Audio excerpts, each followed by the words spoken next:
Our story begins with the return of Sakurako, the conqueror of the Baal Dungeon, and everyone is excited to see her. They know that the Baal Dungeon, which appeared in Russia 6 years ago, was an S-rank dungeon that no player in the world had been able to clear. This means that clearing it is a historic achievement for humanity, and that achievement rests in Sakurako's hands. Orami Sakurako, the 100 Flower Blooming Guildmaster, an S-rank player ranked 3rd overall with a Grand Sorcerer class, and the Nine-Tailed Fox skill, proudly tells her fans that this outcome was expected. A reporter then asks her if she thinks the Lulu Heart Dungeon, which is considered the most difficult dungeon in history, might soon be cleared. Others speculate that if anyone could do it, it would be Sakurako.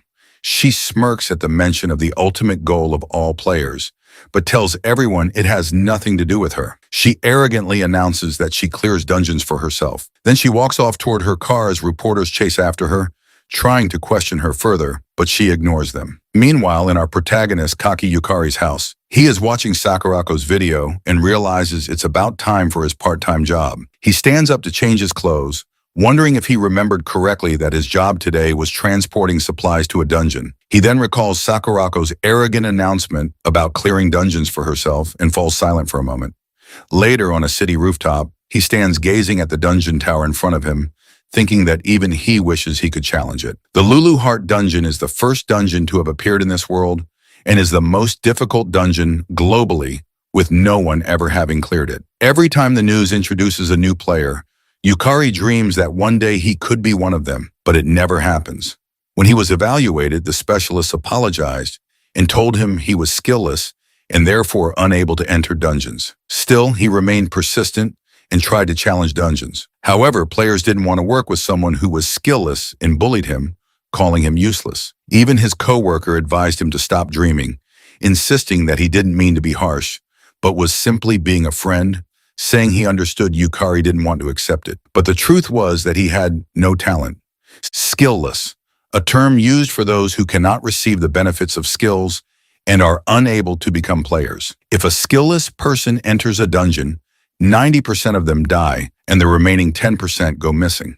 Because of this, people without skills are no longer allowed to be involved with dungeon gates. Yukari knows in his mind that he is skillless and not one of the chosen ones, and yet he still can't give up. So he continues working part-time jobs related to dungeons, thinking how foolish he is for doing so. He looks at his new sword sadly, knowing that even though he bought it, there may never be a day when he gets to use it. Suddenly, the ground shakes and everyone is shocked by a loud growl. The system then issues a warning. A dungeon break has occurred. From the Panam dungeon, the plague that spreads in solitude is descending. The nun who devours the future from the Oryx dungeon and the lamb mistaken for all time from the Forest dungeon also emerge. Yukari and other citizens begin to flee while the system repeatedly warns that a swarm of the lamb mistaken for all time continues to pour out. One of the monsters chases him.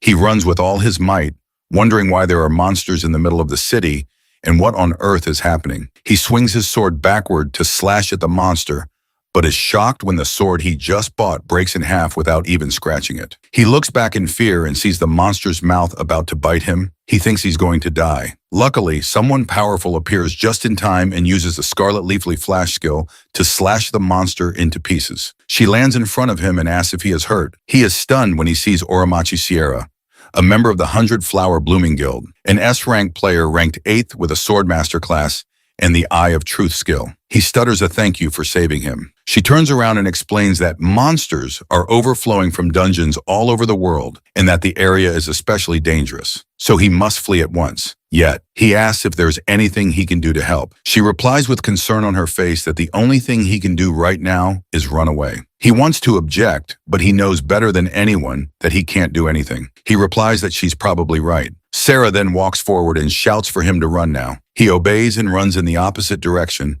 leaving Sarah behind to face the swarm of monsters, her eyes closed in despair and guilt. Minutes later, he stopped running to catch his breath and hid behind a nearby car park. Yet he noticed that no matter where he ran, there were monsters. He continued running, knowing the main streets were too exposed and he had to escape into the alleyways. But he was shocked when he saw a lady lying in a pool of blood and asked her worriedly if she was okay. The lady simply asked him back if he was human. He bent down next to her, telling her they needed to get her to a hospital quickly. Knowing that with wounds like hers, there was no way to save her, he hesitated but remembered Sierra, who had saved him. He told himself that he couldn't just run away again, that there had to be something he could do. He was about to grab her and say he would take her somewhere safe, but she slapped his hand away and shouted at him not to touch her. She added that she hadn't fallen so low as to need help from a mere human, but he grabbed her forcefully, shocking her. She shouted, asking if she hadn't already told him not to touch her. He placed her on his back and ran with all his might. While she kept shouting at him to let her go,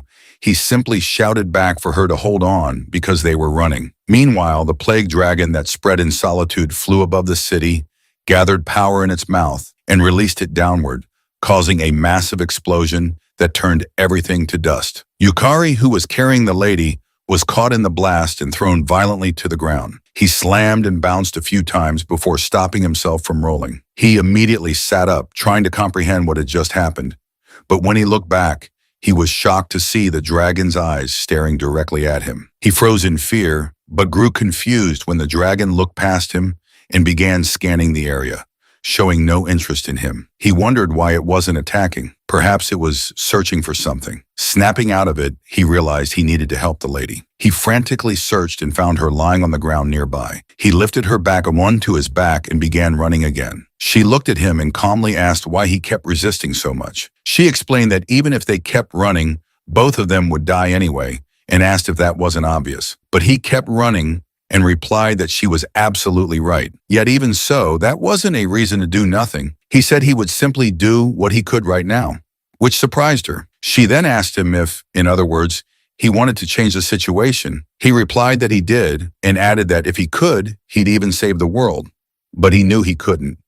That was why, at the very least, he just wanted to save her. This surprised her even more. She calmly responded by saying, "Is that so?" and told him that their interests aligned.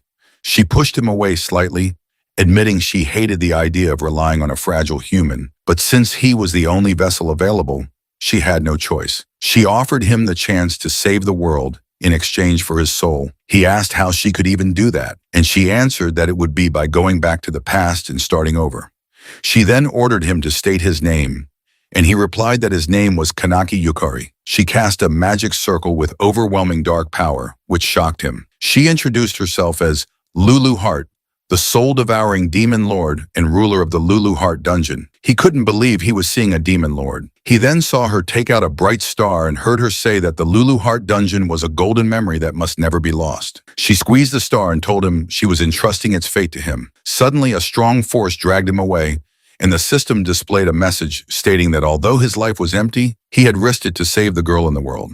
In recognition of his deed, the round table granted him a skill. However, the system encountered an error. It detected that he lacked talent and causality. The system began reviewing his status, and the round table created a skill suitable for him as a special exception.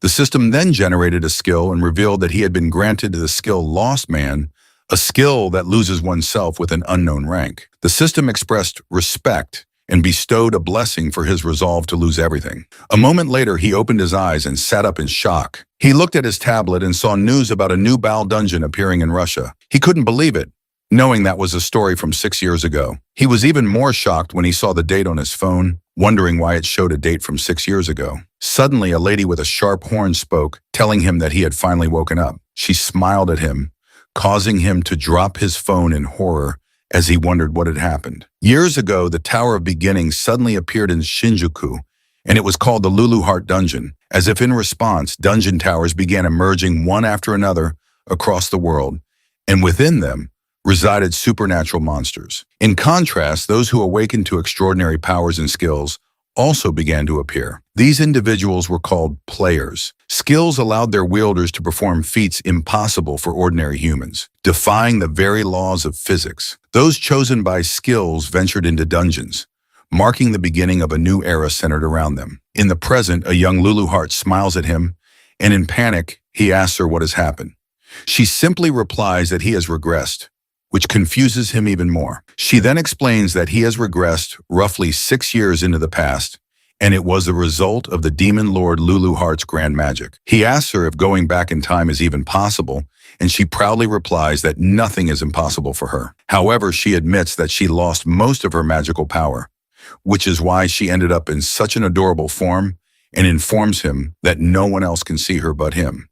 He then realizes that she seems somewhat familiar. Recalling the older Lulu heart, she tells him that she has fulfilled her part of the contract, so now it's his turn to fulfill his. He will be working to stop the dungeon break. He responds that he'd love to help, but he has no idea what to do. She explains that the dungeon break was a calamity caused by demon lords ruling over other dungeons. Their objective was to invade her Lulu Heart dungeon, which held the greatest concentration of magical power in the world. She adds that since they couldn't defeat someone as powerful as her alone, they formed an alliance across all dungeons. This means that if they systematically conquer every dungeon in this world, they can prevent that future from happening. However, he responds that it's really hard for him to say, but he admits he's incredibly weak and has no skills. He adds that he has never even set foot inside a dungeon before. Yet he is shocked when she asks, "What about it?" and tells him it doesn't matter in the slightest.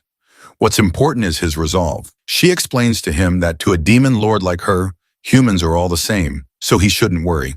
She assures him that she will personally train him to become the strongest. She then firmly and confidently swears to him that he will surpass the limits of humanity and protect her beloved Lulu Heart dungeon. A moment later in the Frank dungeon, Lemura, they arrive. He looks around as it's his first time stepping into a dungeon, but instead of excitement, he feels a sense of restlessness. He then asks her about the training she mentioned.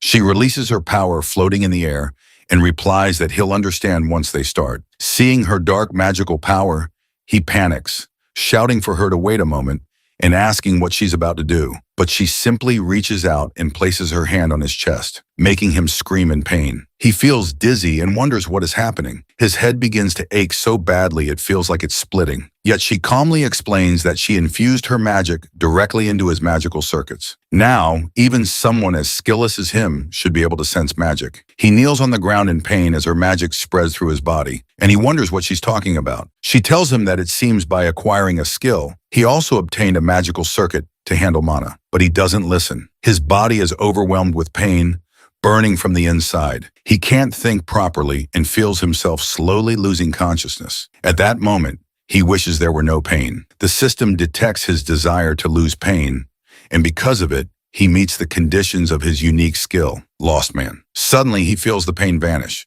When he looks up, the system shows him that the pain has been lost.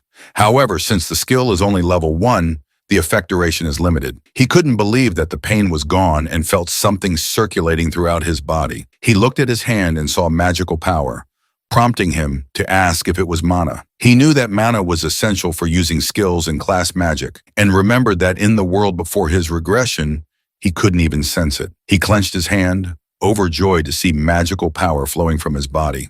Lulu Heart, who saw his system as well, asked him if she was right in saying that his skill was a pretty convenient ability. She remarked that humans had too many unnecessary things. Then she decided to begin their training and instructed him to try gathering the mana flowing through his body into his legs. She infused her mana into his legs while explaining that if he could control mana well enough, he could move beyond human limits. He focused intently and tried his best to gather his mana into his legs. For a second, he managed to channel some mana there, but it quickly spread back through his body. He told her that he couldn't control it properly.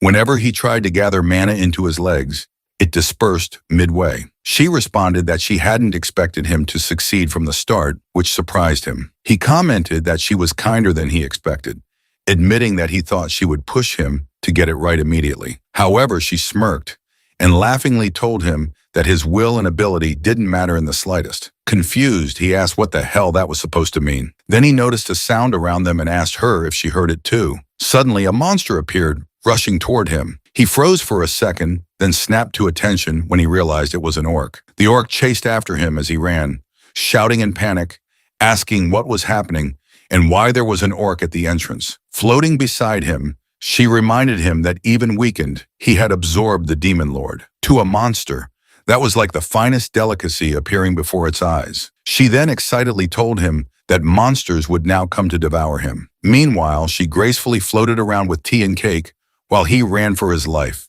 shouting that he had never fought before. She calmly sat down midair and explained that if he infused mana into his legs and accelerated, he should be able to escape. He shouted back that was exactly what he couldn't do, which was why he was in trouble. She only looked confused at his complaint and asked if she was right in thinking that he should just get better at it. He shouted at her that she was the worst. The orc raised its spiked hammer and swung it down at him. In the emergency situation, he managed to channel mana into his legs and, in a panic, strengthened them. He jumped away just in time, avoiding the hammer that would have crushed him, leaving the orc shocked. A short distance away, he stopped and realized that for a moment, mana had surged into his legs, evident from the deep footprint left behind. He felt his entire body overflowing with power and was thrilled to experience mana manipulation for the first time. Lulu Heart told him it was fine to be amazed, but he would die if he didn't act. Looking up, he saw more massive orcs standing in front of him. One of them swung its hammer down, and he froze in fear, thinking this was the end. The orc struck him and crushed him in one hit. The system displayed that he had died, and the round table would retrieve his skills. But then he heard Lulu Heart's voice saying, "That won't do." She asked why he was dying and leaving her behind, as if she'd ever allow that. A demon hand then appeared, shattering the system's attempt to retrieve his skill. The system errored briefly and displayed a new message. Interference by Demon Lord Lulu Heart had prevented skill retrieval. Due to the contract between him and Lulu Heart, he would now return to 1 hour before. He then woke up and screamed in fear, realizing he was about to be hit by the spiked hammer. Yet Lulu Heart greeted him with a cheerful "good morning" and asked if he had a nice sleep. She then drew out her mana and asked if they should resume. Before he could finish asking what she was doing, she placed her hand on his chest again and sent her mana into his mana circuit once more, causing him to scream in pain. However, he remembered the sensation from before, and just minutes later, the system activated his Lostman skill, which relieved him of the pain. Furious, he asked her what she was doing, but she simply asked him back if he had time to be spouting nonsense. At that moment, he felt a presence behind him. Fortunately, he jumped away in time before he was crushed again. He began to run while shouting that he thought he had died. Lulu Heart confirmed that he had died. He'd been crushed by an orc and turned into mincemeat. He asked her why he was alive again. She explained that there was a death return contract between them. When he dies, he returns to the world 1 hour before. He was confused, but there was no time to think about it. He kept running. Lulu Heart then told him not to worry about unnecessary things because the only thing he needed to know was that until he stops the dungeon break, he can't die permanently. They were in this together, and there was no way she'd allow him to die and leave her behind. She then shouted at him to show her his resolve. The orc caught up to him, but once again, he managed to channel mana into his legs and jumped away to dodge its attack. Lulu Heart praised him, saying his reaction was better than the first time. She admitted that she thought it would take longer for him to control magic, but it seemed dying once had an effect. She then formed a sword using her magical power and told him that if he was going to become strong enough to prevent the dungeon break, he couldn't keep running away forever. He accepted the sword, knowing he hadn't come back just to keep fleeing from orcs. He couldn't stay stuck there. She walked closer to him and told him that she would only say this once, so he should pay attention. She began explaining that the magic circuits inside him, the parts that connect to the magic overflowing in the world, were linked to his soul. In other words, with a strong will, he could control magic.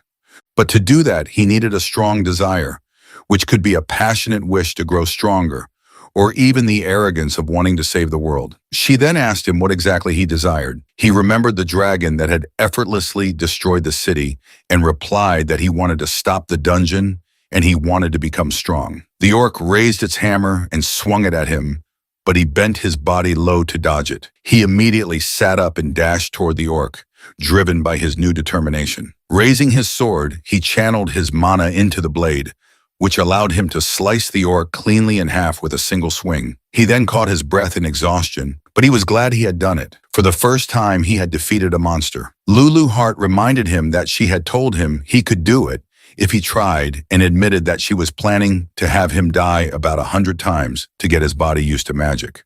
But thanks to his Lostman skill, it had saved them both some trouble, making him realize once again that Lulu Heart was really the worst. They suddenly heard footsteps rushing toward them and saw a large group of orcs charging forward. Lulu Heart excitedly shouted to him that the next wave was coming. He quickly channeled mana into his legs and jumped above the oncoming orcs, running through the air at high speed as he felt magic coursing through his entire body. Descending towards the orc, he slashed one of the orcs cleanly in half. Dodging another orc's attack, he spun his body and sliced through it with one smooth swing. His body, moving beyond imagination, responded with precision.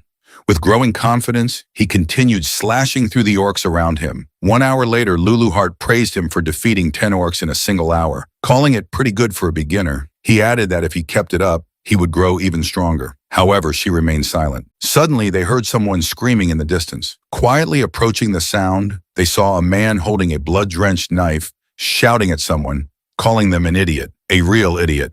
The man scolded a young woman for not abandoning the others, saying she might have won if she had. He then teasingly addressed her by name, or Machi Sierra. She was younger with her Eye of Truth skill active, but she didn't have a class yet and was only frank. The man told Sora that she really had good eyes, then raised his knife and shouted that he was right to target her. Sora remained calm even as the knife neared her face. But before the blade struck, Yukari appeared just in time, blocking the attack with his sword and shouting that he wouldn't let him do it.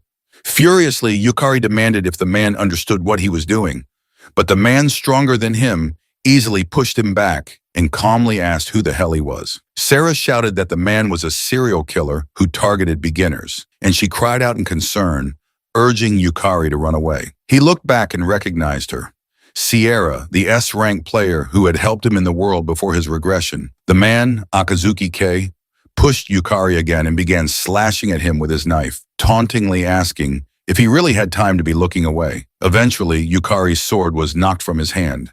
Realizing he had used too much magic and couldn't summon any strength, Kei told him he was full of openings, then activated Wave of Terror Level 3, which inflicted fear. The system displayed that Yukari was affected by terror status. He would feel intense fear toward Akazuki Kei, be unable to use skills, and have reduced stats for a certain period of time. Kei struck him with his knife, stabbing him through the abdomen. Yukari screamed in pain as the blade pierced him. Kei pulled the knife out and calmly turned his attention back to Sierra, who was already badly injured. Still conscious, Yukari managed to tell him to stop, but Kei continued forward. He knelt beside Sierra, saying he just wanted to understand what those skills were all about. Yukari could only watch in horror as Sierra screamed. Kei had stabbed her eye. Kei then muttered to Sarah and the other two corpses that he hoped to discover something when he dissected them. He stabbed Sarah's eye again and continued to stab her repeatedly, her screams growing louder with each stab. Yukari, furious and heartbroken, tried to move, but his bleeding intensified. He screamed at Kei to stop and remembered how in the previous timeline, Sierra had saved him, but now he could do nothing to save her. Kei laughed maniacally and grabbed his hair, while he thought to himself that he was too weak, too powerless, that this was why it was happening. Kei began stabbing him over and over until Yukari was killed. But as before, due to the contract, he returned to 1 hour prior. He woke up in the same place where he had just defeated 10 orcs. He turned to Luluart and told her that he had a favor to ask. She smiled, intrigued, and told him to go ahead and say it. He stood up and declared confidently that he wanted her to make him stronger, no matter how many times he had to die, because he wanted to defeat that murderer. She simply responded that she got it and told him that she couldn't care less about that little girl. But if this was what was driving him, then she'd let him go wild and personally whip him into shape. A moment later, Kei told Sarah that even though she had just become a player today, it was impressive how well she was holding out against his killing skills. He added that she was definitely Sakurako's sister, but he commented, today's dungeon was pretty thin on monsters. Kei then dashed toward her, shouting that he would take his sweet time breaking her. Yet Sierra remained calm and waited for him to get closer. But before the knife could reach her, Yukari appeared out of nowhere and blocked the strike. Kei demanded to know who the hell he was and whether he knew Sierra. Sarah collapsed on her knees in pain, shouted at Yukari to get out of there immediately because Kei targeted beginners. But Yukari stood his ground, doing his best to block Kei's attacks. He told Sierra to leave Kei to him. He would handle it from here. Unfortunately for him, he died at Kei's hands again.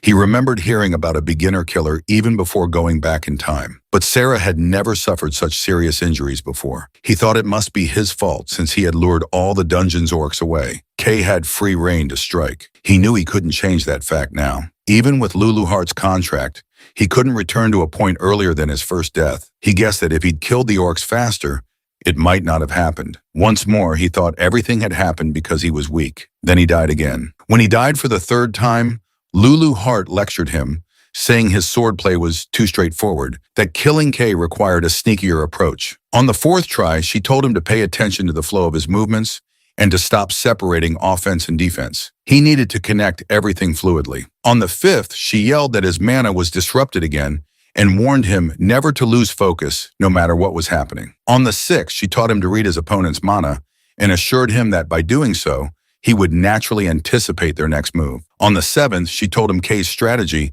relied heavily on counters, so Yukari needed to bait him into attacking. On the eighth attempt, Sierra, who had been watching, asked why he was going so far for them. On the 10th death, Luluhart asked if he wasn't afraid of dying. He replied that he had nothing left, and if he didn't put everything on the line, he wouldn't be able to save anyone, even if it cost him his life. This amazed and surprised Luluhart at the same time. He knew that if he gave up now, the dungeon break would result in countless deaths. And when weighing the lives of everyone else against his own pain, the choice was obvious. Luluhart silently watched him continue trying to defeat the murderer and die once more. She remembered all the people she had seen in dungeons, how they abandoned their teammates without hesitation and only looked out for themselves. That's why she couldn't understand why Yukari kept sacrificing himself for others. Yukari died again and again at the murderer's hands for hours until Kay was finally impressed by how Yukari read his movements as if it were his first time. He didn't realize Yukari had died so many times that he could now predict Kay's actions instinctively. Kay arrogantly told him that the difference between them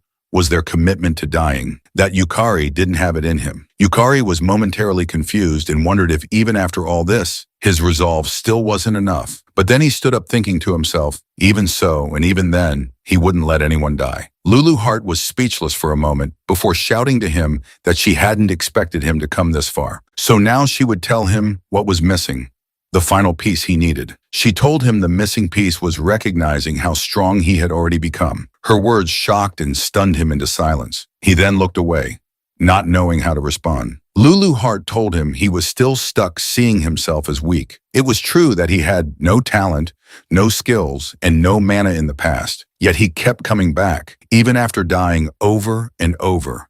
Even though he could have abandoned that little girl and run, he didn't. He was about to argue with her about abandoning Sierra, but she cut him off, stating that he hadn't run.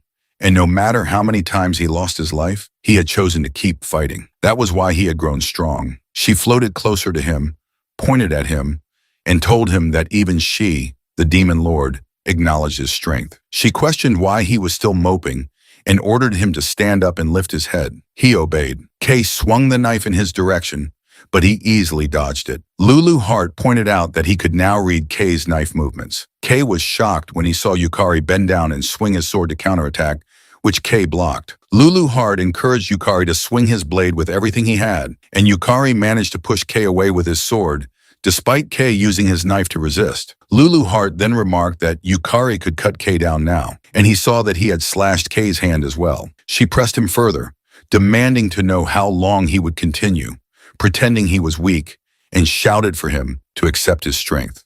Yukari noticed Kay's right foot move back and immediately recognized that a thrust was coming, which he dodged. He predicted Kay's next overhead slash and also foresaw the follow-up kick. He dodged both moves with precision, leaving Kay visibly confused and wondering about the sudden change. Yukari swung his sword at Kay again, but Kay dodged it. However, Kay was shaken. A moment ago, Yukari had been nothing more than a clueless boy who couldn't swing a sword properly, a weakling who had been covering in fear. Now Kay, who was being pushed back, questioned how he was losing to someone who had been so helpless. Yukari landed another slash on Kay's arm. He saw Kay begin to panic and knew this was his opportunity. He raised his sword and activated his Lostman skill, nullifying the fear Kay had planted in him. With mana surging into his sword, he swung it down toward Kay. Kay quickly gathered his magic power into his hand, insulted him for letting his guard down, and released another wave of fear. Yukari understood that Kay's skill relied on amplifying fear when detecting an opening. But since he had already nullified the emotion with his skill, Kay's power no longer worked on him. Fear had been fully removed from his system. The fear amplification failed. Kay was stunned. He couldn't believe his skill had been canceled. Desperate, he swung his knife at Yukari, arrogantly claiming that there was no way he could block an attack at such close range. Yukari activated Lostman again, nullifying pain just before the knife hit. Blood splattered, but he remained standing. Kay shouted that it was his win. Yukari, unfazed, simply smirked. Kay was stunned to see that Yukari had caught the knife with his bare hand. He questioned how Yukari was reading all of his moves and why none of his skills were working. Yukari exhaled and told Kay that at last he had caught up to him. Kay, overwhelmed with fear, asked who on earth he was. Yukari didn't answer and instead slashed at Kay's abdomen, declaring that it was over. Kay fell flat on the ground, lying in his own blood. But even then, he shouted that there was no way he could lose to a weakling like him. Yukari admitted that he had been killed by Kay 187 times, yet the one still standing in the end was him. Afterward, members of the 100 Flowers Blooming Guild, to which Sierra belonged, arrived to provide support and treatment for their injuries. Sarah approached him, sincerely apologizing and swearing that she would make amends, but he simply told her that no one had died, and that was enough. His words surprised her. Sarah and the others then bowed to him and thanked him with all their hearts. A moment later, as he stepped out of the Frank dungeon, Lulu Hart reminded him that it had taken quite some time after returning from his previous death. Even so, she smiled at him and praised him for doing a great job. He remained silent for a moment until his tears began to fall, and he quietly thanked her. She smiled at his reaction and teasingly asked why he was crying over something like that. She then reminded him that their goal was to stop the dungeon break, and in order to do that, they would have to surpass the so-called S-rank players. Lulu Hart raised her finger and declared that if she had to say, he would become a Demon Lord level player. He laughed and asked her what that even meant, but admitted that Demon Lord level didn't sound so bad. He then swore to her that he would become as strong as she was. Lulurt floated into the air excitedly and warned him that her training would be tough. He responded that he would do his best and then he would change that future. The next day, he arrived at the Japan Player Association's Shinjuku branch and followed an employee inside. The staff member informed him that he had just been registered as a player, but with his current battle record, ranking up should be possible very soon. He reached out to touch the large globe in the center and replied that he understood. The woman couldn't believe that he had not only hunted orcs, but also defeated the wanted murderer Kay, and all on his first day of player registration. She wondered if it was really possible, though there were suspicions that Kay had falsely reported his rank to enter beginner dungeons. Kay had still been strong enough to pose a serious threat. The globe activated, and Yukari was shocked when the system displayed that his contribution had exceeded the required threshold. He was awarded the title of E-rank player. The system applied a correction to his status, increasing his overall stats, magic circuits by 2, and mana capacity.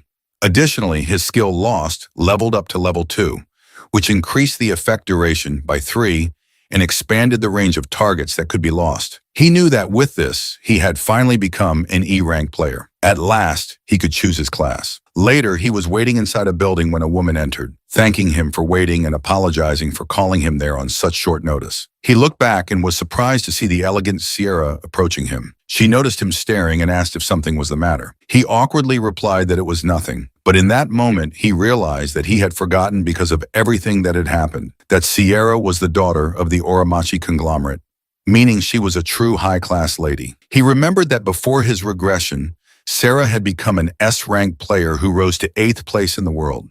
A super genius, she stood beside her sister, Sakurako, another prodigy, and together they reigned at the top of Japan. Sarah wielded a powerful mental type skill, one of the highest tier skills in the pregression world.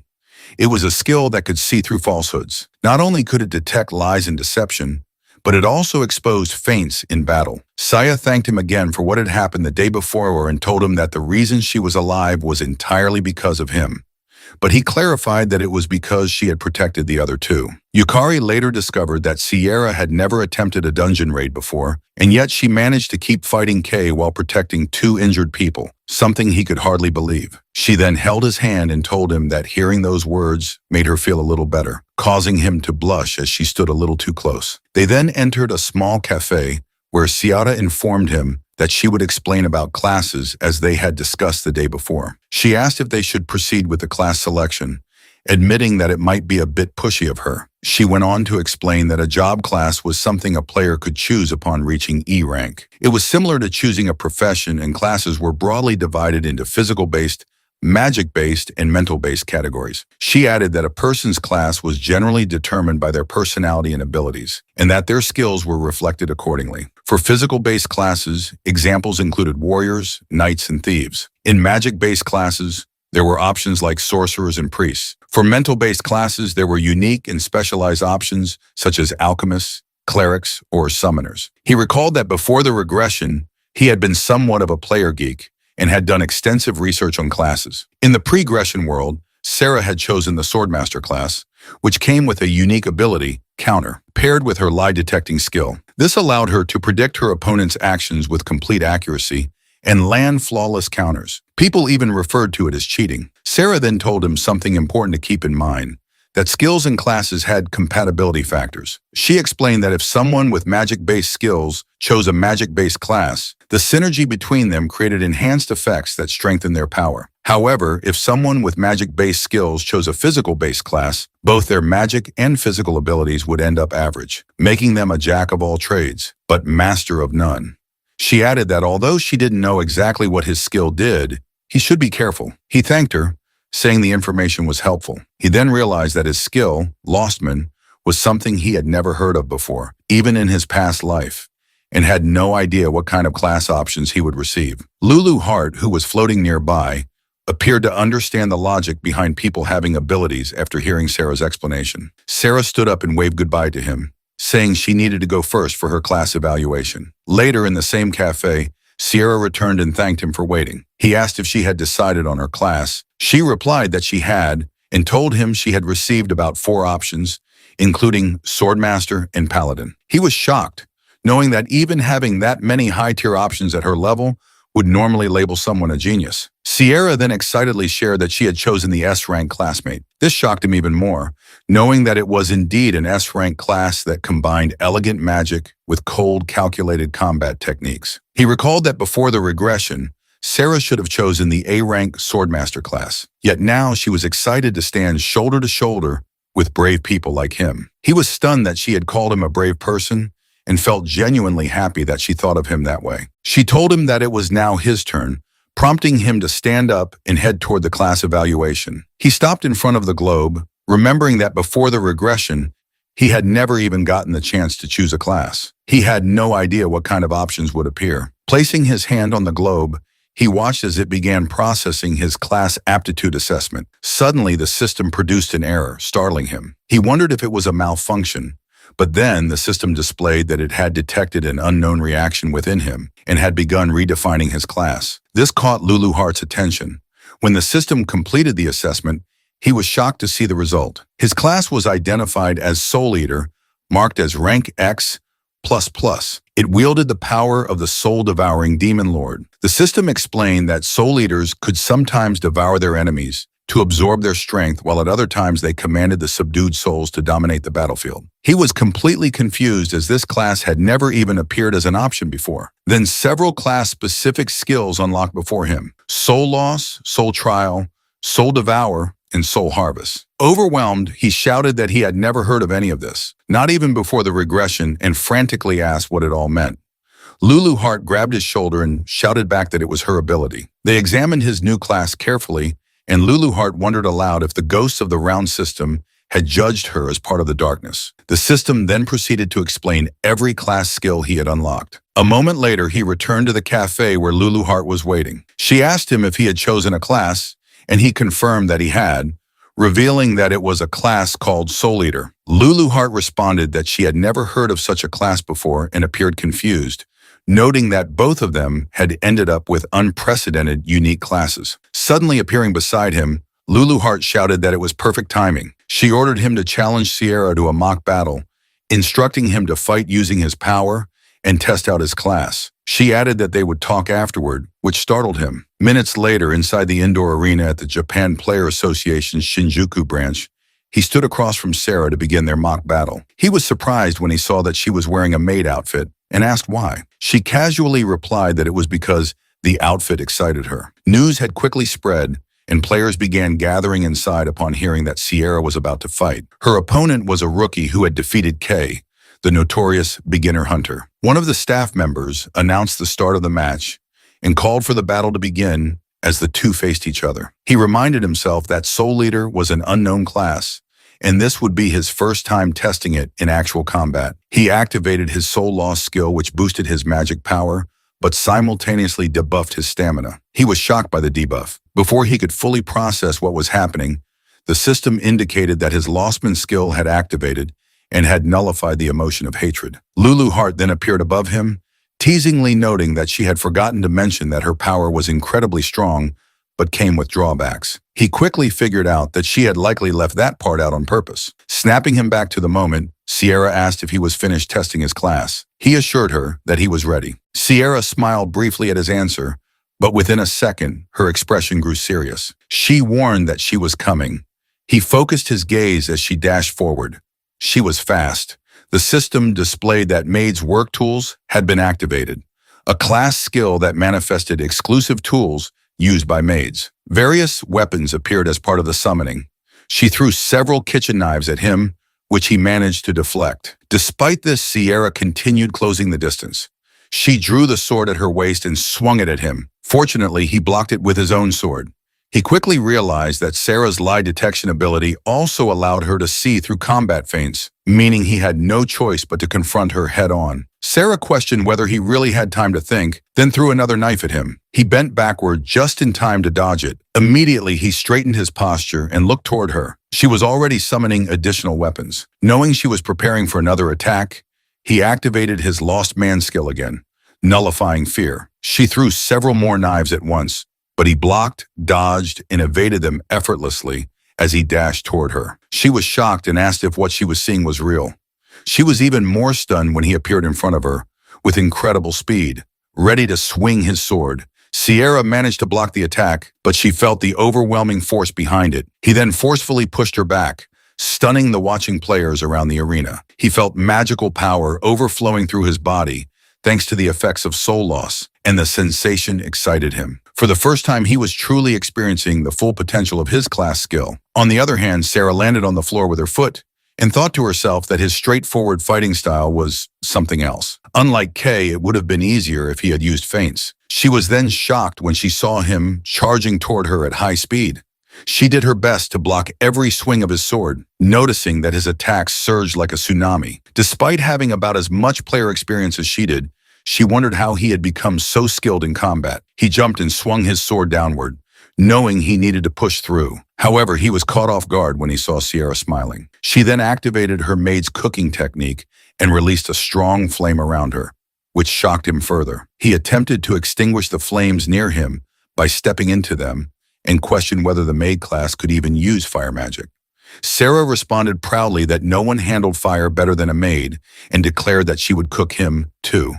She then released even stronger flames around him.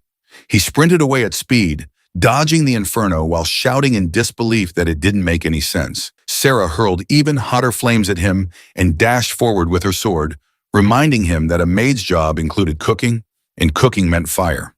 He covered his face to shield his head and swung his sword to counterattack, successfully deflecting her blade.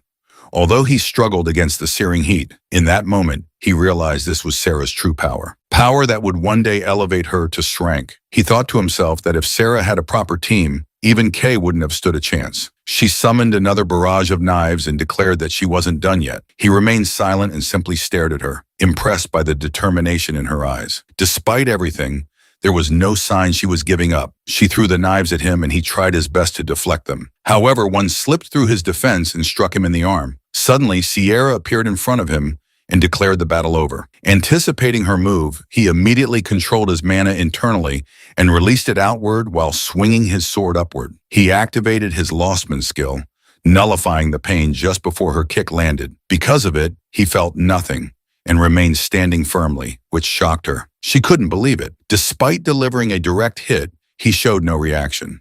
He then swung his sword forward and she managed to block it. The system displayed that his health had dropped below 50%, meeting the activation condition for the soul loss skill. This triggered Abyss Soul, further increasing his magic power.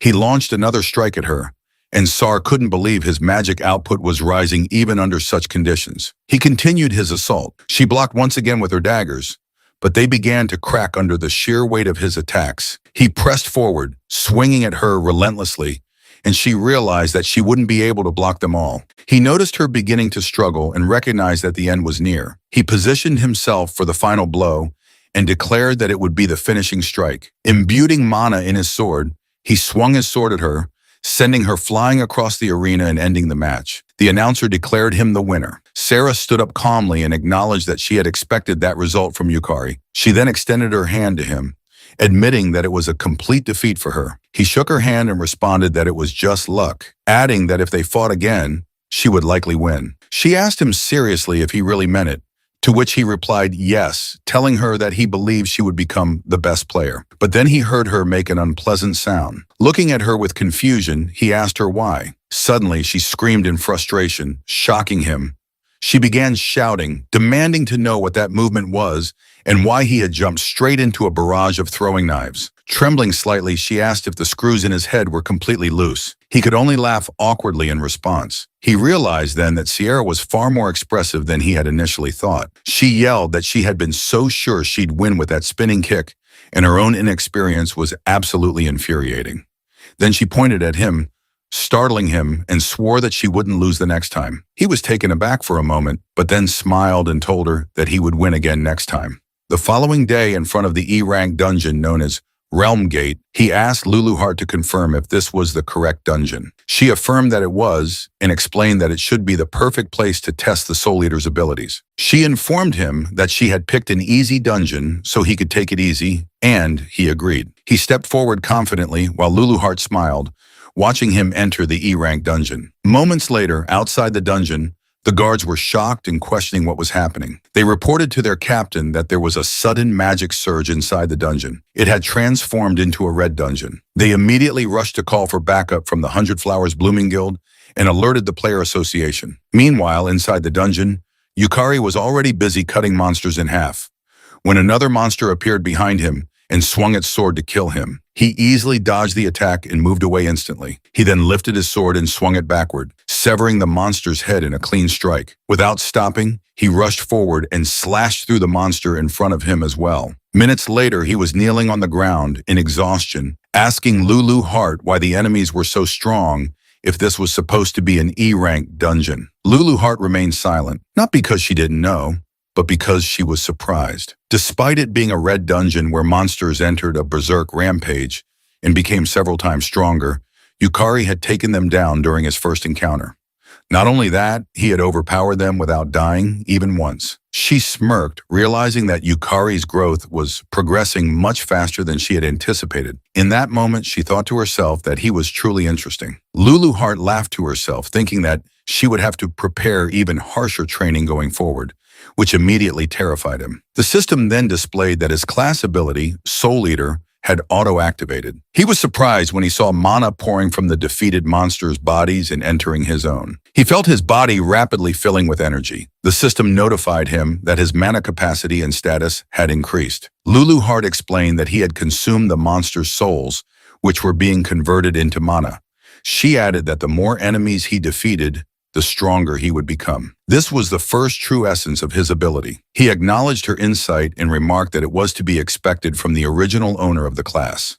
Luluheart then proudly gathered the soul form of one of the monsters and told him this was the second true essence. She made the soul form float toward him. When he asked what it was, the soul entered his body. The system then initiated the draw for his class ability, Soul Harvest.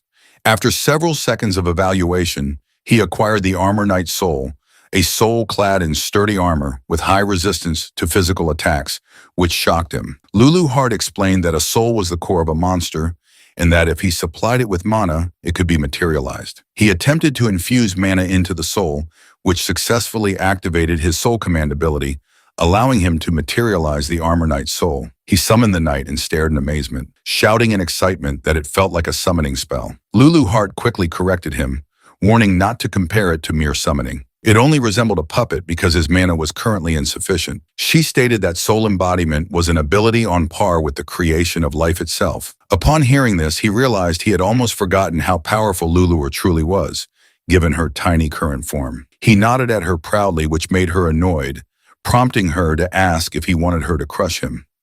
Moments later, his summoned knight was engaged in combat with a monster knight. While they fought, he rushed behind the enemy, leaped into the air, and slashed it in half with a single swing. He then activated Soul Harvest and slowly extracted the soul form from its body, eventually acquiring it. He summoned it using Soul Command and successfully added it to his growing army. Lulu Hart remarked that he was starting to get the hang of it, but he replied that he could only summon the souls for a few minutes at his current level and needed to raise his rank and increase his mana capacity quickly. Lulu Hart smirked, noting that he was finally beginning to develop some ambition. Minutes later, in the dungeon's burning stage, he revealed the soul forms to Luluart and reported that he had recovered 3 souls so far. She told him that it was not bad at all and gave him an approving smirk. Suddenly, a massive knight appeared at the center of the stage. Lulu Hart calmly noted that it was the only one left. Yukari confidently agreed and stared back at the towering figure, stating that this would be his first boss fight. Meanwhile, at the S-Rank 100 Flowers Blooming Guild, inside the Guildmaster's office, a lady secretary rushed in and called out to Sakurako. She informed her that she had received a report. Among the documents she carried was a file containing Yukari's information, immediately capturing the attention of Sakurako, the strongest player in Japan. The secretary reported to Sakurako that a mana overflow had occurred inside the E-Rank Ram Gate, resulting in the emergence of a red dungeon.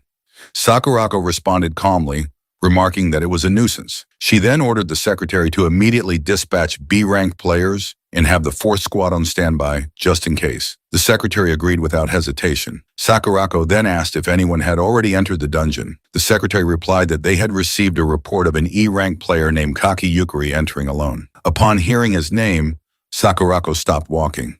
She thought the name sounded familiar, but then dismissed it, stating that in E-rank, nobody wasn't worth worrying about. She ordered her secretary to bring her the usual information.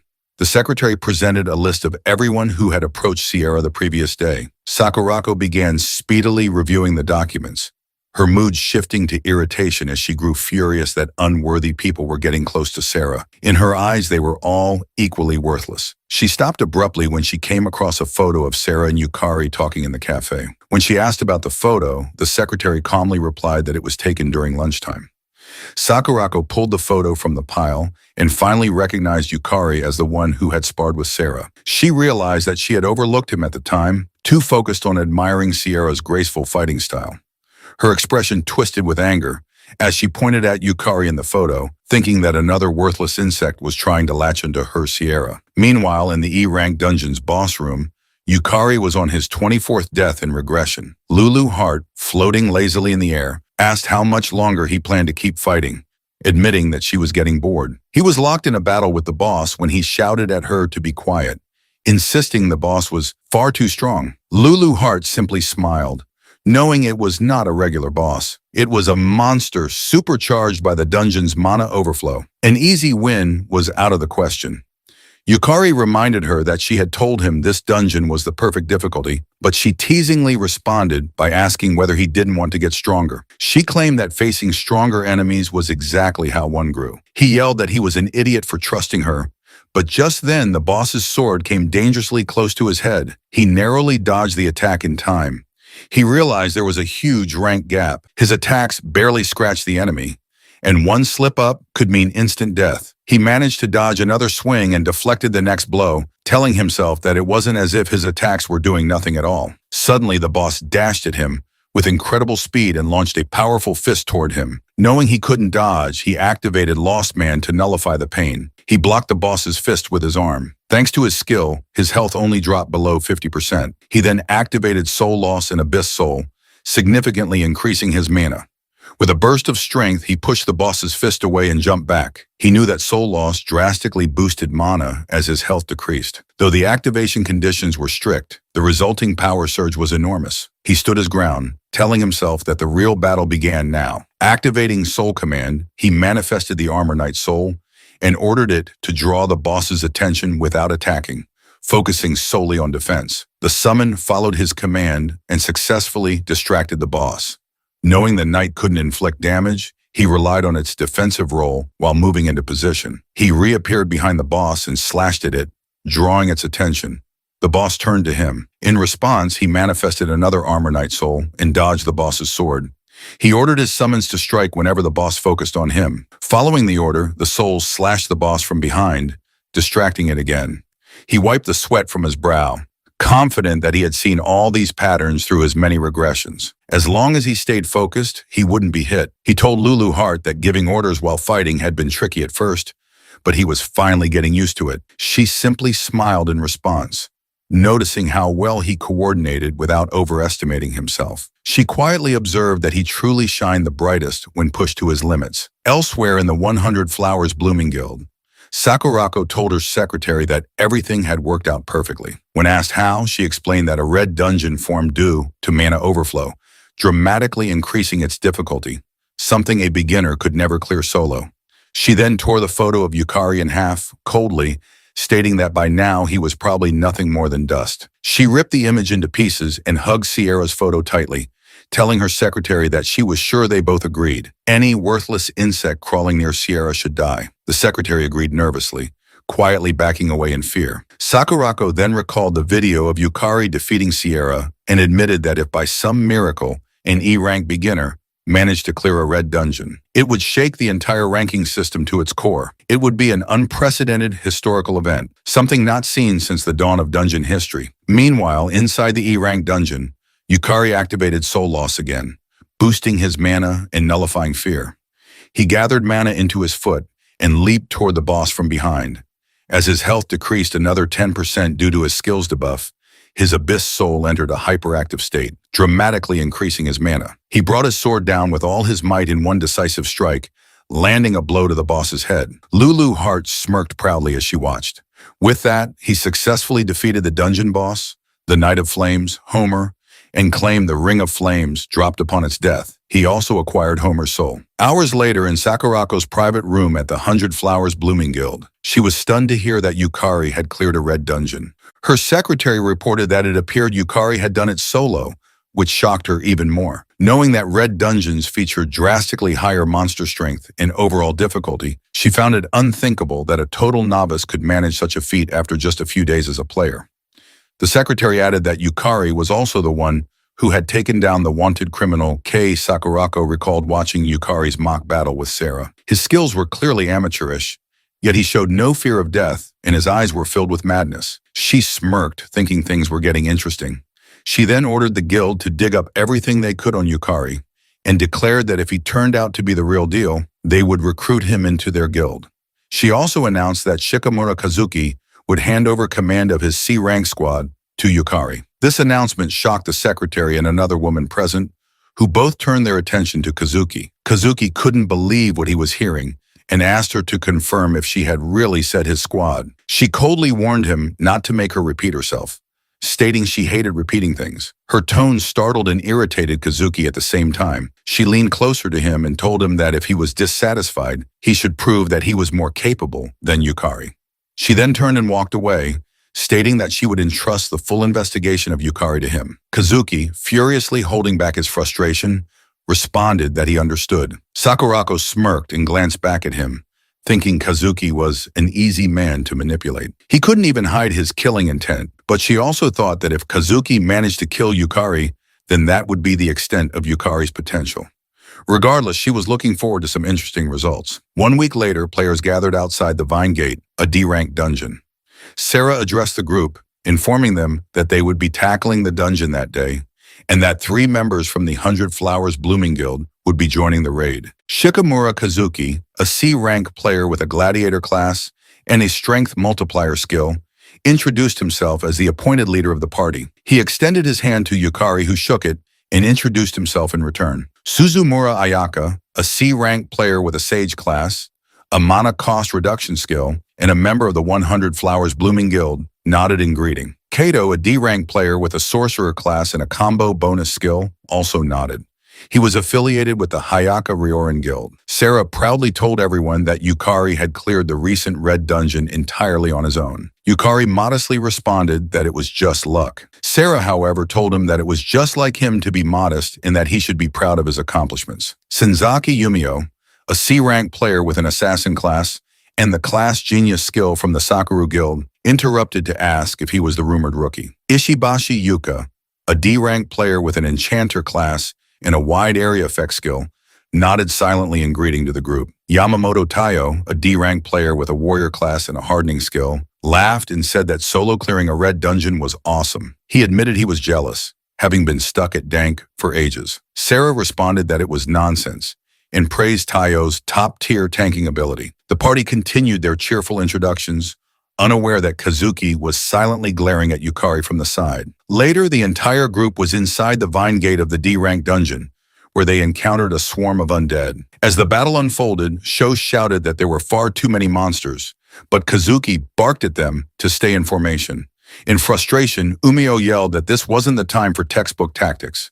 Meanwhile, Yuka was attacking with all her might at the side, thinking it would be a walk in the park, teaming up with the famous 100 Flowers Blooming Guild. She couldn't understand why they were struggling so much. One of the undead released a breath of decay, and Taiyo, positioned at the front, tried to maintain the formation, but the spreading poison was weakening their front line. He failed to notice an undead sneaking up behind him. Taiyo was shocked when he saw the undead's sword about to strike. Realizing it was too late to block the attack, he feared they were about to be wiped out. Fortunately, Yukari appeared just in time, slashing down the undead before it could land the fatal blow. He quickly helped Taiyo back to his feet and asked if he was all right. Taiyo, still stunned, stuttered that Yukari had saved him. But Yukari rushed off again, telling him he would draw the monsters from behind and for Taiyo to cover the front while he did so. Kazuki saw them acting independently and furiously reminded everyone that he had ordered them not to disobey his commands. Yukari ignored him, knowing that it wasn't the time for rigid hierarchy. He activated his lost man skill to nullify pain and called out to Lulu Hart, referring to her as Lulu for short, who was floating nearby, snacking on popcorn while watching the battle unfold. He asked her to pour her mana into him and draw the monster's attention. She agreed immediately, raised her hand, and infused him with mana, which successfully attracted the undead. Mid-cast, she realized what he had called her and shouted, demanding to know what was with the Lulu nickname. He ignored her and dashed toward the horde of undead, now rushing in his direction. He tilted his foot and leapt above the enemies. Lulu Hart shouted in frustration, offended that he would give her, of all people, a nickname. Again, he ignored her. Activating Soul Loss, he boosted his mana and nullified the emotion of hatred. He swung his sword backwards, then forward in a wide arc, striking multiple undead in front of him. Suddenly, an undead appeared from behind and released a breath of decay. He cursed under his breath, knowing that although the undead were slow, their poison was incredibly troublesome. The system then notified him that his desire to nullify the poison had been confirmed, triggering Lostman, which purged the poison from his body. Shocked, he felt the sickness vanish completely and theorized that status effects applied to him were recognized by the system as part of himself. With renewed energy, he spun his sword with greater force, realizing he could push even harder now. Compared to the monsters in the red dungeon, the undead were slow and lacked strong willpower. He continued swinging, cutting down the swarm almost entirely on his own. Umeko watched in disbelief and asked what was up with him, wondering if he was really just an E-rank. Taiyo watched with a smile, thinking to himself that this was the skill of someone who had cleared a red dungeon solo. Elsewhere, on the battlefield, Yukari infused a large amount of mana into his blade and swung it with full strength toward the last remaining undead. Cleanly severing its head, he declared that the fight was over. Everyone stood stunned at what they had just witnessed. He simply asked if everyone was okay. Umeo replied that okay was an understatement given that he had essentially defeated everything himself. He responded that it was only possible because everyone had his back. He then cheerfully approached Yumo, unaware that Kazuki was watching from the side, fuming. Kazuki silently raged, thinking Yukari was making him look like a fool. He remembered Sakurako's words, her command to prove he was more capable than Yukari. Clenching his fists, Kazuki swore to himself that he would show everyone he was the better player. Kazuki then approached Yukari in anger, reminding him that he had told them not to act on their own. Yukari calmly replied that if they had stayed in that formation, the rear guard would have collapsed. Kazuki shouted back that it had already been accounted for. He then glared at Yukari, wondering how he dared to go against orders, thinking that he was acting all high and mighty. Umio then shouted at Kazuki not to mess with her, saying the rear guard were the ones suffering the consequences. Kazuki snapped back, telling her not to blame him, and claiming that just because she was a famous model didn't mean she could act superior. This angered Umecho even more, and she shouted that her being a model had nothing to do with the current situation. Kazuki, now furious, reminded everyone that he had been appointed leader by Sakurako and demanded to know what was with their attitude. Umeo grew even more frustrated, but the other players remained silent. Kazuki biting his lips out of frustration while looking at Yukari. Yukari then suggested they should all calm down as they were still inside a dungeon and the situation remained dangerous. Sarah agreed and said they should begin by reassessing their formation. Kazuki calmed down upon hearing Sarah's words and agreed, which only irritated Umeo further. Lulu Hart, observing the exchange, remarked that humans were as awful as ever. But what was even worse was that Yukari had given her a nickname. Yukari looked at her and explained that shorter names were easier to call out during battle. He was confused to see her floating upside down in front of him, but she simply sighed and told him to do as he pleased on the condition that he properly collected the souls of the monsters in the dungeon. He nodded and confidently promised to leave it to him. A moment later, they walked deeper into the dungeon and came across two different doors. Kazuki glanced at Yukari, noticing that he kept acting like the leader, even though it was he who had been entrusted with command by Sakurako. Kazuki thought to himself that at the very least, he had to be the one to defeat the boss.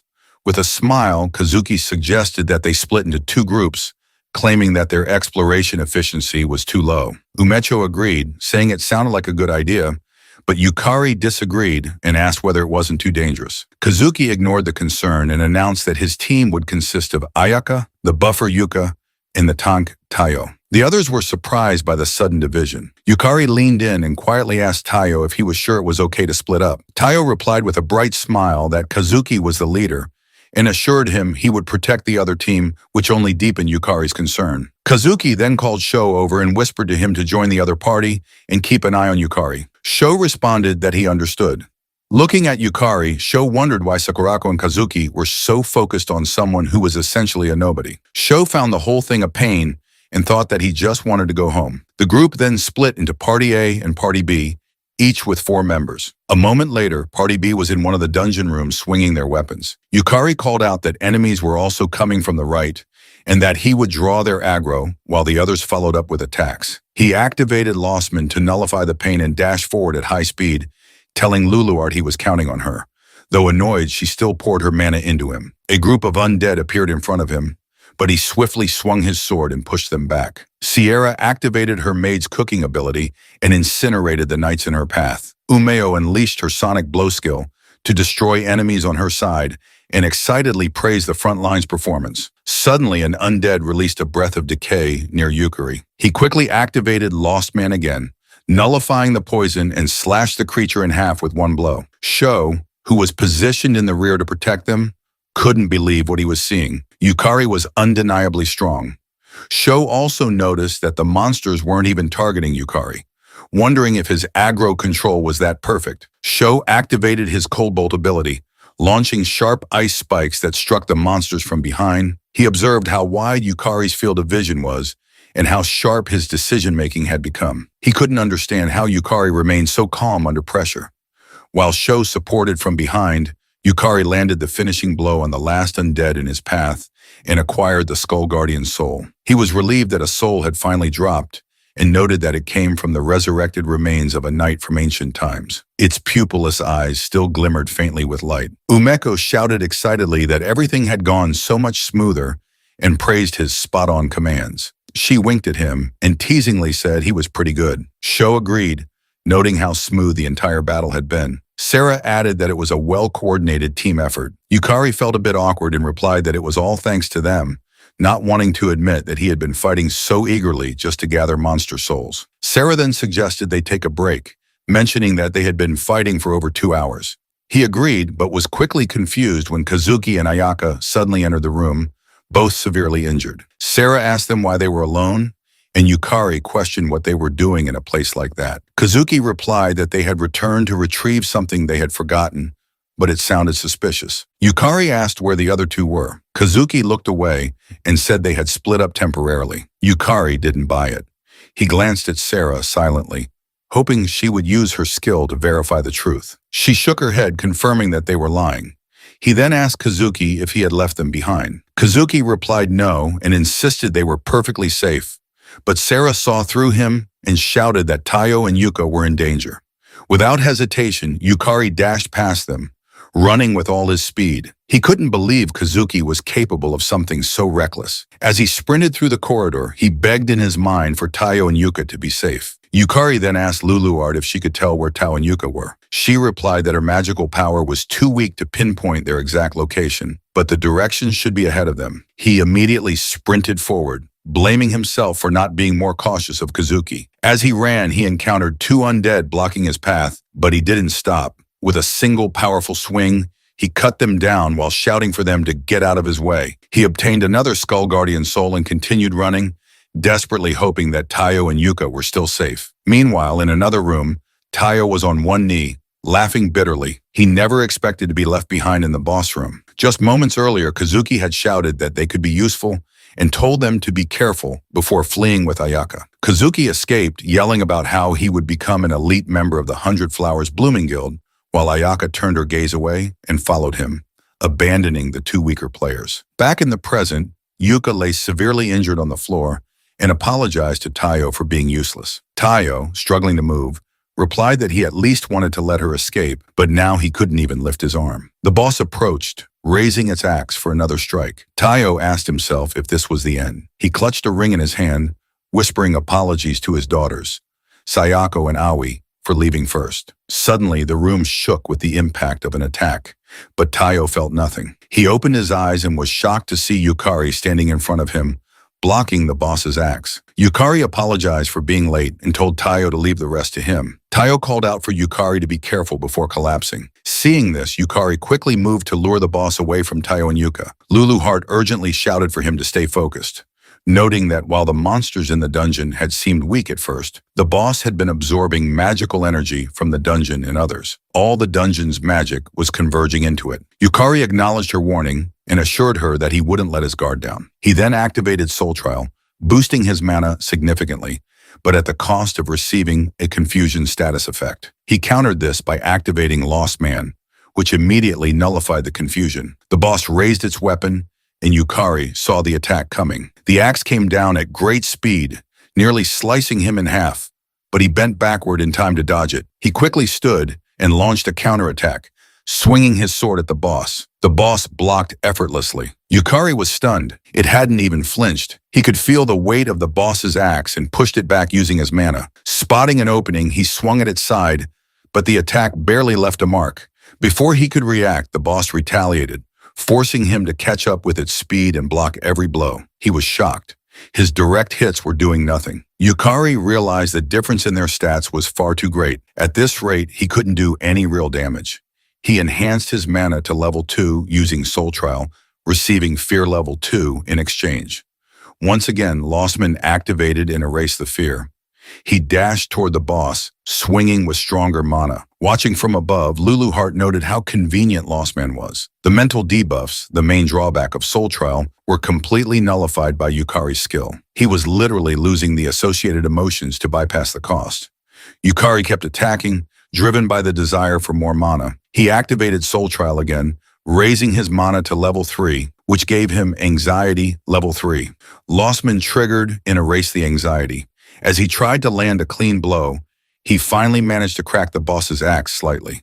That small victory filled him with hope. He knew it was working. He pressed closer and launched more attacks, convinced that if he kept increasing his mana enhancement level, he could win. He activated Soul Trial again, raising his mana to level 4. This time he received Deadly Sinsloth level 4. Lostman once more erased the effect, but as he prepared to activate it again, he suddenly froze. A strange feeling ran through his body. The system issued a warning. His proof of humanity was rapidly decreasing. Dizziness overtook him. Luluart was horrified as she watched. The boss swung its axe down, hitting Yukari square in the abdomen and launching him into the wall.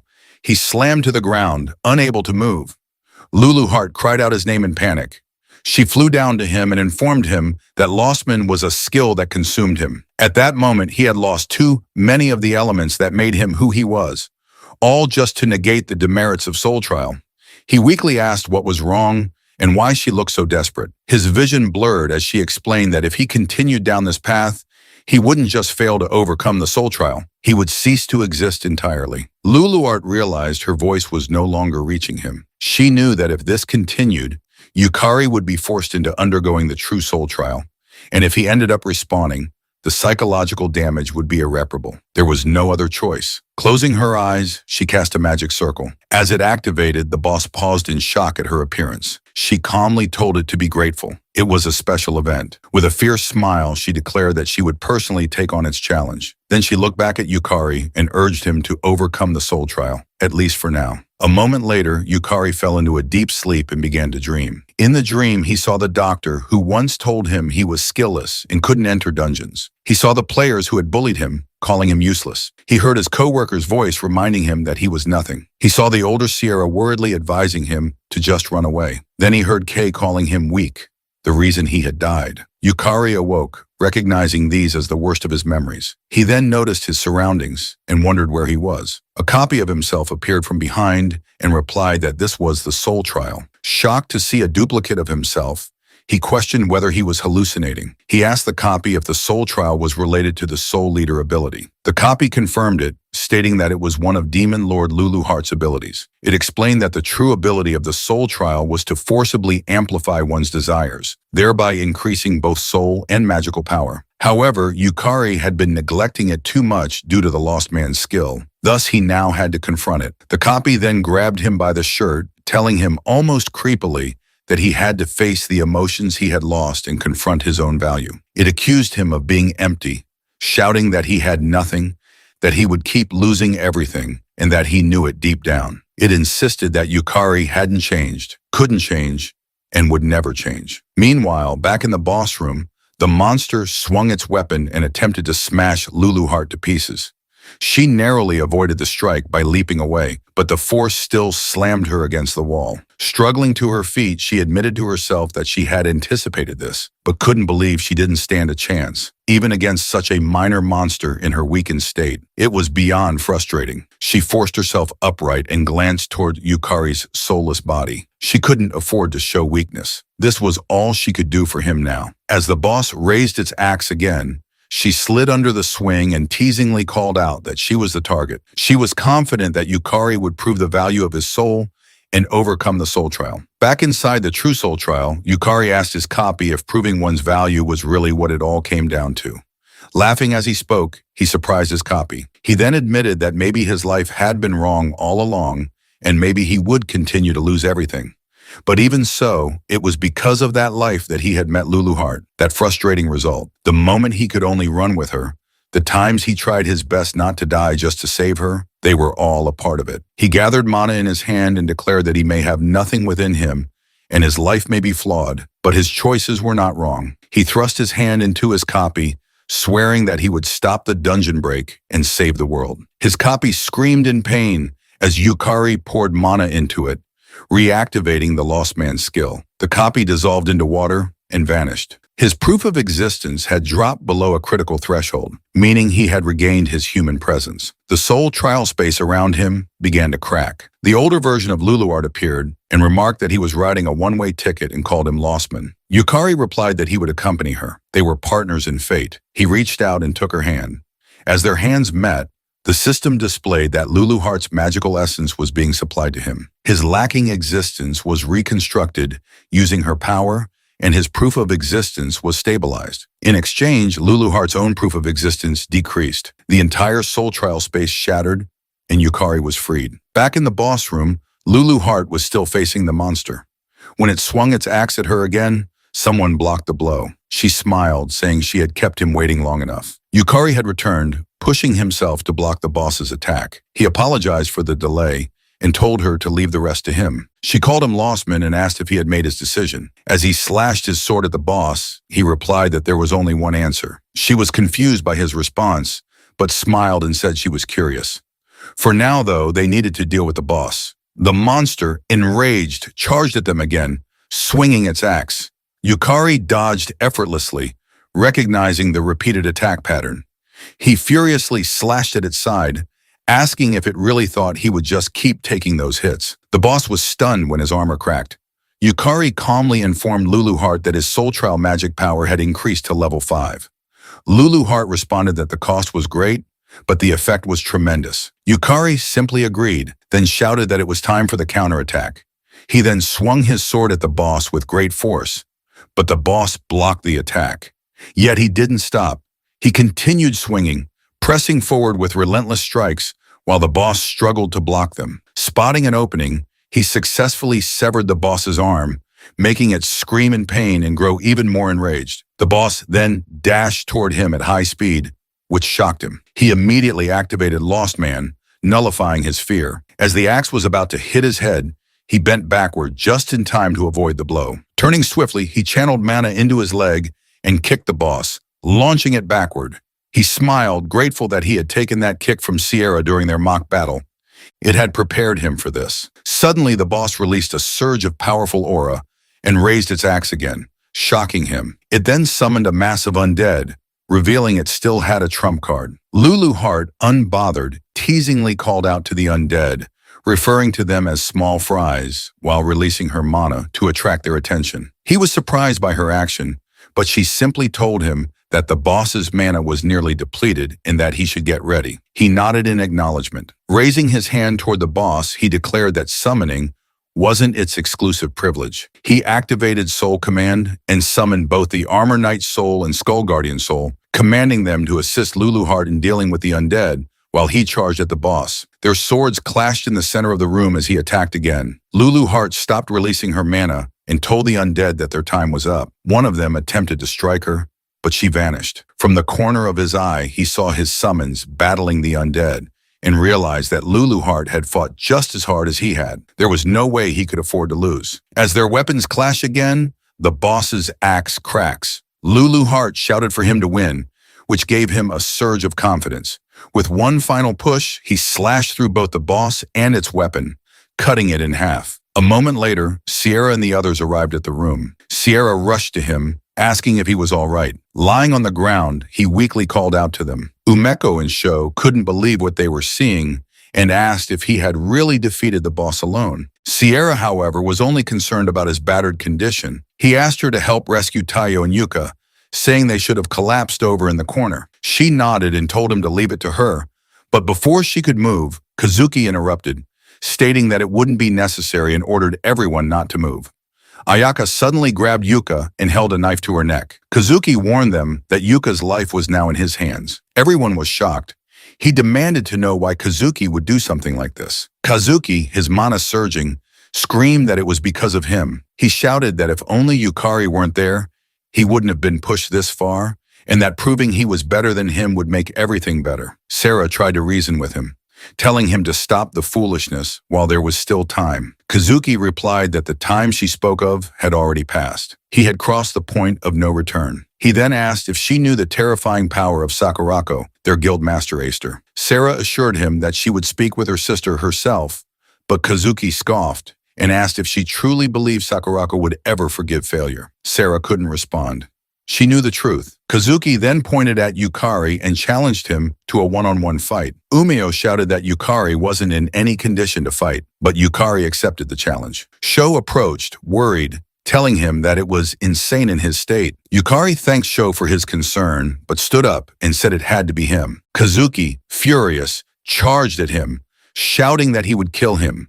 Yukari blocked his sword, but Kazuki, overwhelmed with anger, swung again and again, believing that if he could just defeat Yukari, Sakurako would acknowledge him. Though Yukari was barely standing, he continued to block each blow. Kazuki reminded himself that he was Kank and believed the gap in their stats was absolute, yet Yukari wouldn't go down. The system displayed that Yukari's health had dropped below 10%. Despite that, he smirked.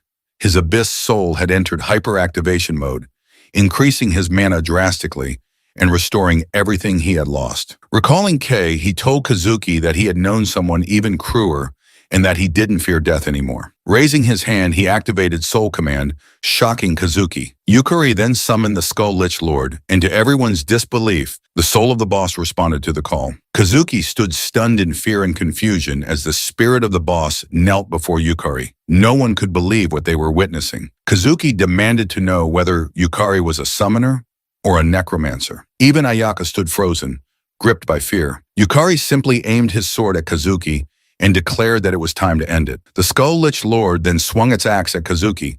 Though Kazuki managed to block the attack, the force caused his sword to slip from his hands, and all he could do was curse loudly. He turned, seeing the Skull-Lich Lord looming behind him with immense power. Yukari commanded the Skull-Lich Lord to move closer, and Kazuki froze in fear and horror. The undead entity raised its axe and brought it down toward Kazuki, who lay helpless. Just seconds later, Kazuki was sprawled on the ground. Sho excitedly rushed over, asking what had just happened and confirming if that summon was really the boss of the dungeon. Umeo joined him, still unable to believe that someone with such combat strength was also capable of summoning a boss-class entity. Yukari replied that he wasn't a summoner, but he could do something similar. Sho then helped him to his feet. Taiyo, regaining consciousness, expressed his gratitude for being saved. Yuka added that Yukari was their savior, but he humbly replied that it was because they both had endured the boss's fierce attacks. As the group began walking out of the boss's chamber, Sira followed behind silently. She reflected on how, once again, Yukari had taken on an overwhelming burden. She wished he would take better care of himself. Yet knowing she lacked the strength to stand beside him, she felt she had no right to say anything. Watching him talk casually with Sho, she felt a strong determination rise within her. She must become stronger. Meanwhile, Luluheart watched Ayaka, who was now helping the collapsed Kazuki, and smirked knowingly. The next day, at the Japan Player Association's Shinjuku branch, an employee informed Yukari that all procedures for his promotion to Dank were now complete. He thanked her for her assistance, but the lady noted that he didn't seem very happy about it, which surprised and confused him. She went on to explain that reaching Dank was considered the first real hurdle for a player. It required both solo and team dungeon clears, and it entitled players to government subsidies and tuition exemptions. She remarked that he should be more excited. Yukari responded by asking if she believed a D-ranked player could clear an S-ranked dungeon. Puzzled by the question, she replied honestly that it would be impossible. He simply stated that that was the reason. He had to become stronger than even S-rank players. Luluheart, proudly floating beside him, nodded in agreement. The lady, understanding his ambition, acknowledged that for him, Dank was just a passing point. She wasn't sure whether he was joking or being serious, but then smiled, saying that if anyone could do it, maybe it really was him. She told him she looked forward to the day he stood at the top of the world. A moment later, as Yukari stepped outside the association building, someone called out to him. A man approached asking if he was Kaki Yukari. Confused, Yukari confirmed his identity. The man lit up with excitement and handed him a business card, identifying himself as Makoto Fuja, the recruitment manager for the Sakura Guild. Before Fuja could say more, another man rushed forward and shoved him aside, shouting that they had their eyes on Yukari first. Yet another man pushed them both away, yelling that the Konkai Guild Union had been first. Yukari, bewildered, asked why they even knew who he was. One of them replied that there was no way anyone wouldn't know about the rookie who had risen from F rank to Dank in a record-breaking 2 weeks. It finally dawned on him. Though he had experienced what felt like months of trials and deaths through regression, only 2 weeks had passed in the real world. Watching the recruitment managers argue fiercely over him, he told them he'd think about it. Then, taking advantage of the chaos, he sprinted away at lightning speed while the recruiters continued bickering over who would get to sign him. Later in Yukari's apartment, Luluheart told him that she thought he was going to join a guild, asking if she was right that humans like to gather in groups. He replied that he had considered it, then asked if he was also right in thinking he would grow stronger by learning from her, rather than joining a guild. She confidently agreed and cheerfully told him that he finally understood. She then informed him that they would soon challenge the Luluheart dungeon. Yukari immediately dropped his dumbbells and stared at her in fear. She looked back at him in confusion. He shouted at her, asking if she wasn't skipping way too many steps and if she had any idea how many S-ranked players had failed to clear that dungeon before. Luluheart calmly reminded him that the Luluheart dungeon was her home and assured him she had a special secret plan. She told him to leave it to her. Despite her confidence, Yukari couldn't shake the bad feeling growing in his chest. Meanwhile, in the 100 Flowers Blooming Guild, Sakurako sat silently while Kazuki knelt before her, desperately explaining that he had been set up by Yukari's despicable trap. Sakurako, however, informed him that the other players had all reported that he had made an insane decision. Kazuki swore in panic and insisted it was a false report, but then Sakurako reached out, grabbed him by the hair, and furiously asked if he was saying that Sierra was lying. Terrified, Kazuki shouted that it was true, claiming it was unfortunate, but Sarah was not in her right mind. Her anger intensified. Without another word, she activated her two-tail ability, Hakuman Konmu Kyobi, a skill derived from her nine-tailed fox power that summoned the essence of the white-faced, golden-furred fox.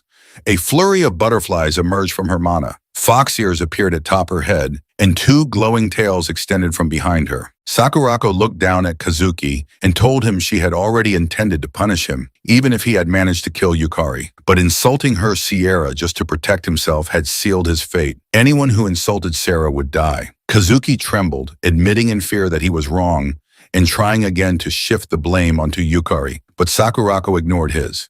She cast 1,000 colors and 10,000 blossoms, dual barrier, encasing Kazuki in a magical prison. As he screamed and begged for mercy, she remained silent. She then activated her convergence ability, directing it at the dual barrier, which shattered into pieces along with Kazuki, who was still crying and pleading for his life. When Kazuki disappeared like dust, Sakurako picked up a photo of Yukari, stared at it, and burned it to ash. With a cold expression, she thought to herself that it was time to see whether Yukari was the real deal. She had decided to confirm it personally.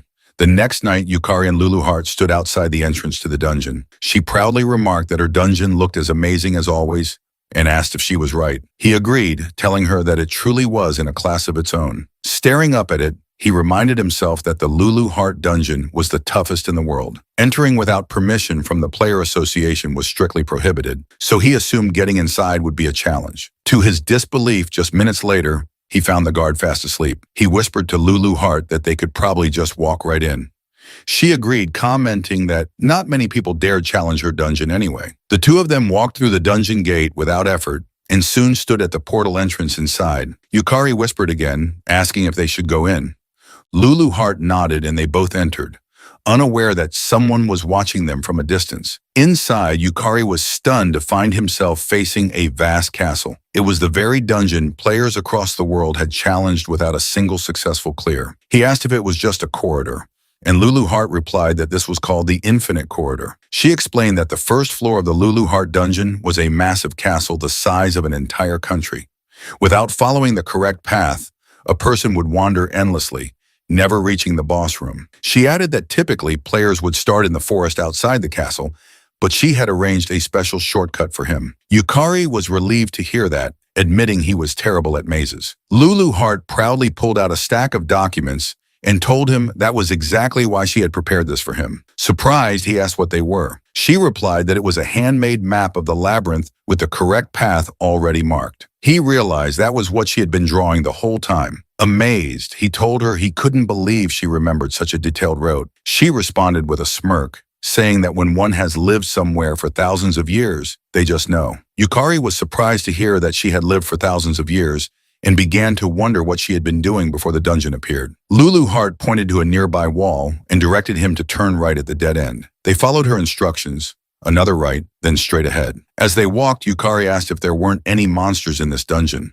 She replied that she was deliberately leading him through monster-free paths, adding that at his current level, he wouldn't stand a chance. Shocked, he asked if that meant he could reach the boss room without fighting. She told him no, he would have plenty of fighting to do soon enough. Exhausted just by the thought, he muttered that he knew it was coming. Eventually, they arrived at the end of the first floor path and peeked around the corner to see the monster guarding the area. Lulu Heart explained that Harble's body was extremely fragile, so he should be able to defeat her easily. Encouraged, Yukari immediately leapt out from hiding and charged toward Harble with his sword. But Lulu Heart called out that from his perspective, Harble was still very strong. Unfortunately, it was too late to retreat. Harble activated her wave of exhaustion ability, sending a blast of energy toward him. Yukari was stunned as the ability inflicted apathy, sapping his motivation and rendering him temporarily unable to move. His body froze in place. Panicking, he realized he couldn't move at all. Harble launched forward, her sharp claws slashing clean through his neck in one swift motion, killing him instantly. Yukari regressed 1 hour back. Trembling, he shouted at Lulu Heart that she could have mentioned that earlier. Calmly, she explained that she was in the middle of explaining when he ran off on his own. Defeated by her logic, Yukari admitted it was his fault and accepted responsibility. He shouted that Harble was insanely strong. Lulu Heart clarified that while Harble's body was fragile, she wielded powerful mental magic. He asked what that meant, and she explained that her magic inflicted level 7 apathy, equivalent to 7th tier magic. Finding someone who could resist it was nearly impossible, not just among humans, but even among monsters. He asked if it was really that impressive. She replied that someone able to use 3rd tier magic would already be called a genius. Even S-rank humans could usually manage up to 6th tier magic at best. He couldn't believe that Harble, who appeared so weak, was as powerful as an S-rank player. Lulu Hart simply responded that it didn't matter to someone with the lost man's skill. They peeked at Harble again, and Lulu Hart instructed him that all he needed to do was remove the emotion of sloth, which was the root of apathy's effect, and he'd be fine. Yukari finally understood what she meant. She then shouted that it was his chance, an opportunity to rapidly gain souls and mana while leveling up. Meanwhile, inside a church, Irugami knelt in prayer. Another nun entered and reported that a new player had entered the Lulu Art dungeon. Irugami stood solemnly, replying that to challenge such a sacred dungeon meant the person carried a sinful soul. Yoro Beatrice Irugami, ranked 1 in the Holy Dungeon Church, was the 6th strongest player in Japan. A Saintess class S-rank player with the Design Desire skill, she turned to her fellow nun and said that the challenger would most likely become an offering to the dungeon. But she added, if by some miracle he returned from that place, they must offer him their blessing. She asked if she was right, without Yukari knowing that yet another powerful force now had its eyes on him. Meanwhile, at the S-rank guild Sakura Dragon headquarters known as Oryu, Umio excitedly told someone that just when she was in trouble, Yukari had come to her rescue. The man she was speaking to smiled and responded that Yukari was a true man. Senzaki Kira, an S-rank player, ranked 15th in Japan with the Martial God class in Phoenix skill, and a member of the Sakura Dragon Guild, told Umechiko that he liked this cocky Yukari. But he added, if the 100 Flowers Blooming Guild was involved, it probably meant that the vixen Sakurako was too. Knowing Sakurako, whose pride was practically a wardrobe, meant Yukari might be heading into some dangerous encounters. Yumo asked her brother if there was anything he could do to help. Smiling, he patted her head and told her to leave it to him. He swore that he would train Yukari thoroughly after beating him to a pulp.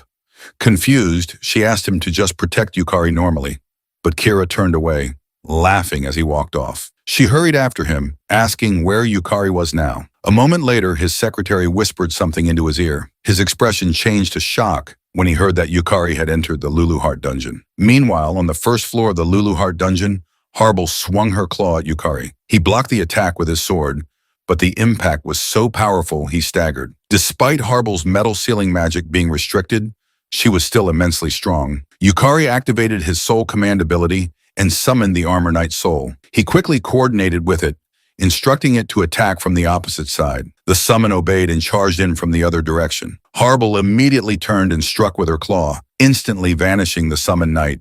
But Yukari used the opportunity, appearing behind her with a smile and slashing her back. The strike landed cleanly, making Harble scream in pain. He quickly activated Soul Command again and summoned the Skull Guardian. He noticed that Harble's curious nature caused her to chase anything unfamiliar. But after the second trick, she began to grow cautious. She glanced back and forth between the Skull Guardian and Yukari, visibly calculating her next move. He ordered his summon to attack again from the side, catching her attention. With her focus scattered, she left herself wide open. Yukari moved behind her without being noticed. Harble sensed something and swung back at him, but he dodged swiftly and slashed his sword across her neck while shouting that she was too slow. The blow was fatal. Harble's head was severed and she collapsed. Yukari then activated Soul Devour, absorbing her soul and converting it into magic, which he successfully did. He was stunned by the incredible surge of magic power that flowed into his body. Lulu Hart explained that Harble was a monster from the highest difficulty dungeon, so the mana gain would obviously be immense. Excited, Yukari noted that he managed to acquire her soul on the first attempt. He decided to summon Harble's soul immediately and activated Soul Command. When Harble's soul appeared, she had a surprisingly cute smile, which startled him. Looking closer, he admitted that Harble was actually kind of cute. Reaching out to pet her, he was caught off guard when she suddenly bit his hand. He quickly pulled his hand back, stunned that her soul had bitten him. Lulu Hart explained that Harble's soul was currently overpowering for him. Even as a soul, Harble would naturally exhibit resistance. He asked if that meant souls had their own will. She reminded him that of course they did. Souls were at their core will itself. He nodded, realizing it made perfect sense. Lulu Hart then added that the stronger a monster's magic power, the stronger its will. In Harble's case, both her personality and appearance were directly reflected in her manifested soul. So if Yukari wanted to fully control monsters with strong wills, he would first have to grow stronger himself. A moment later, they arrived at a fountain along the path. Yukari drank the water from it, and his magic power was instantly restored. He turned to Lulu Hart and commented that the magic power recovery spring was a lifesaver. With his current mana reserves, using Harble's abilities would drain him completely. She agreed. Lulu Hart then informed him that the spring was placed there by the first floor boss, who loved fair fights. Yet for some reason, humans never used it. Yukari glanced at the side of the spring and noted that with such a suspicious sign saying it was a magic power recovery spring, most people would assume it was a trap. Still, he was glad for its existence. It allowed him to keep fighting. Lulu Hart told him that nullifying mental magic, retrieving Harble's soul, summoning her, and defeating the next monster was a special leveling up method that only he could achieve. After a few minutes of rest, Yukari summoned the Armor Knight soul and ordered it to stand still. Another Harble monster soon approached and was distracted by the knight. Yukari then ordered his Harble to use her Wave of Lethargy, a magic attack that inflicted lethargy, freezing the target's ability to use skills and rendering them completely incapacitated. His Harble cast the spell successfully, hitting the enemy Harble and leaving it immobile. Yukari dashed in alongside his own Harble and slashed the frozen enemy as Harble struck with her claw at the same time, instantly killing it. He harvested the soul immediately and thrilled high-fived the Armor Knight soul, cheering that he now had 2 Harble souls. However, Lulu Hart seemed dissatisfied. She criticized him for using one of his souls as a decoy and landing a sneak attack, asking whether he shouldn't be focusing more on improving his personal combat skills. He casually replied that decoy tactics were part of combat prowess too. As he tried to make a heart shape with Harble, she simply gave him a like, leaving Lulu Hart visibly frustrated. Suddenly, a golden key appeared in the air. He reached out and grabbed it, calling out to Lulu Hart that something had dropped. She saw the key and lit up with excitement, telling him that it finally dropped. He asked her what kind of key it was, and she eagerly replied that it was a treasure chest key. Yukari couldn't believe what he just heard, but Lulu Hart confirmed it with a gleam in her eye. She explained that dungeons and treasure chests go hand in hand, and now they could finally collect some world-class items. Meanwhile, in the corridors of the Sakura Dragon Guild, Kira was running at full speed, heading out. Knowing the nature of the Lulu Hart dungeon, where monsters beyond human comprehension resided, he understood just how insane it was to enter alone. As he raced forward, he couldn't help but wonder who exactly was Kanzaki Yukari. A moment later, inside the Lulu Hart dungeon, they arrived at the treasure room. Lulu Hart instructed him to open the screen in front of them. He carefully examined it for a moment before activating it. What appeared before him was a luxurious chamber gleaming with gold. He stared in awe, his body trembling as he approached a golden sword, overwhelmed by the number of powerful-looking weapons. Lulu Hart proudly agreed with his reaction, but quickly warned him that if anyone other than the rightful owner touched any of the weapons, a trap would activate. Horrified, he froze. His hand had been just an inch away from the golden sword. She continued, telling him that while her treasure vault was magnificent and she understood his excitement, their objective was something else. She then walked toward 2 treasure chests placed at the side of the room. Pointing to one, she told him she believed that was the one. However, she warned him sternly not to touch the treasure chest on the right. If he did, the mimic would awaken. He froze in place again. He nervously opened the chest she indicated and asked her if it was really okay. To his shock, the first item that emerged was the last elixir, an S-class rarity item that fully restored health and mana, cured all status ailments and diseases, and temporarily increased both maximum health and mana points. He couldn't believe what he was seeing and shouted, asking Lulu Hart if she was really sure he could take it and if she wasn't planning to come back later and demand it back. She simply asked him what kind of person he took her for. She urged him to continue. The next item was the Monodominial Ring, a world-class artifact, a rune-engraved ring that increased maximum mana capacity by 1.5 times. Then came the Infinitus Vault Pendulum, another world-class item, a magical storage device capable of storing up to 713,925 items. Next was Eterno Alma, an S-class artifact, a piece of equipment that prevented weapon durability from degrading. As long as it was equipped, any weapon would retain its form even after the most grueling battles. After that came the ring de lingua, a world-class ring that enabled communication across all human languages. It allowed the wearer to understand and speak any human language, though it didn't work on creatures without linguistic intelligence. Rare item after rare item poured out from the treasure chest, leaving him overwhelmed. Panic set in as he asked Lulu hard again if he was really allowed to take all of these treasures. She replied casually that she'd love to explore the other treasure vaults too, but no matter what, they'd eventually run into monsters. So it was better to avoid them for now. Hugging his precious haul tightly, he trembled in joy, admitting that he was more worried about whether it was really okay to take all the treasures. Just then, Lulu Heart mentioned that she had almost forgotten something. She turned and walked upstairs. Curious, he followed her until they stood before a display of weapons mounted on the wall. She turned to him and said there was one last thing she needed to do. Reaching for one of the weapons, he asked her what she was doing, but she only laughed and took a weapon off the wall. Smiling mysteriously, she told him he'd find out later. It was a surprise. Hours later, in one of the dungeon's hallways, they were facing a monster imbued with thunder powers. Yukari ordered his equipment, which had taken on a human form, to defend against the monster's attack. The equipment obeyed and cast an aqua-based spell to prepare for impact. The monster then released a powerful burst of thunderlight in their direction, but the water-based magic blocked it effectively. Yukari then summoned Harbel's soul. Harbel instantly used her skill on the monster, immobilizing it. Seeing the opportunity, Yukari rushed forward and cut the monster in half with a single swing. He immediately used his soul harvest ability and obtained the lightning element's soul. Before he could breathe, he sensed another monster approaching from behind. Exhausted, he turned around and shouted its presence. His equipment responded without hesitation. A flame monster released a searing wave of fire, but the equipment countered it with water magic, shielding Yukari from the flames. He dashed forward again and shouted to Harbel that it was time to move. She responded in agreement.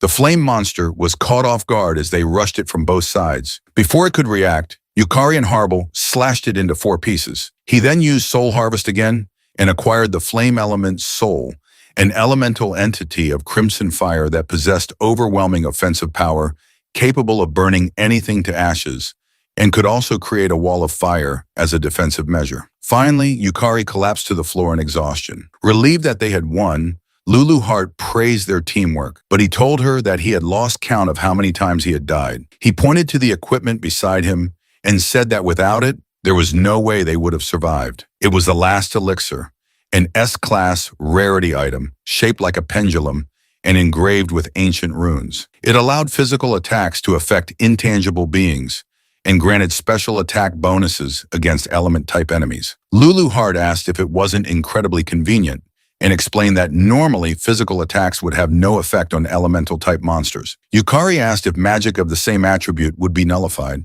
and she confirmed it, elaborating that with the last elixir, he could still land hits on elemental and spirit-type creatures. Yukari thought it would be great if he could use elemental spells too, but even casting a single one had completely drained his mana. Deciding to shift his focus, he told her he would collect as many souls as possible from now on. She questioned what he was talking about and reminded him that they were about to enter a boss fight, which terrified him. He yelled out in frustration, pointing out how hard things had already been just to get to this point. If that was the difficulty of the path, he was sure the boss would be impossible to beat. At the very least, they should level up before continuing, because without ranking up, he couldn't even unlock additional class abilities. Lulu Heart remained silent for a moment. Then she explained seriously that the demon lord who ruled the dungeon, the one they were trying to defeat, was on an entirely different level from any monster they had encountered so far. It possessed absurd strength, terrifying power, and a nightmare-inducing fighting style that could break a person with sheer impossibility. To defeat it, he needed real experience. Experience that couldn't be borrowed or faked. And while she couldn't fight in his place, she could at least prepare him for the battle. She reminded him that up until now,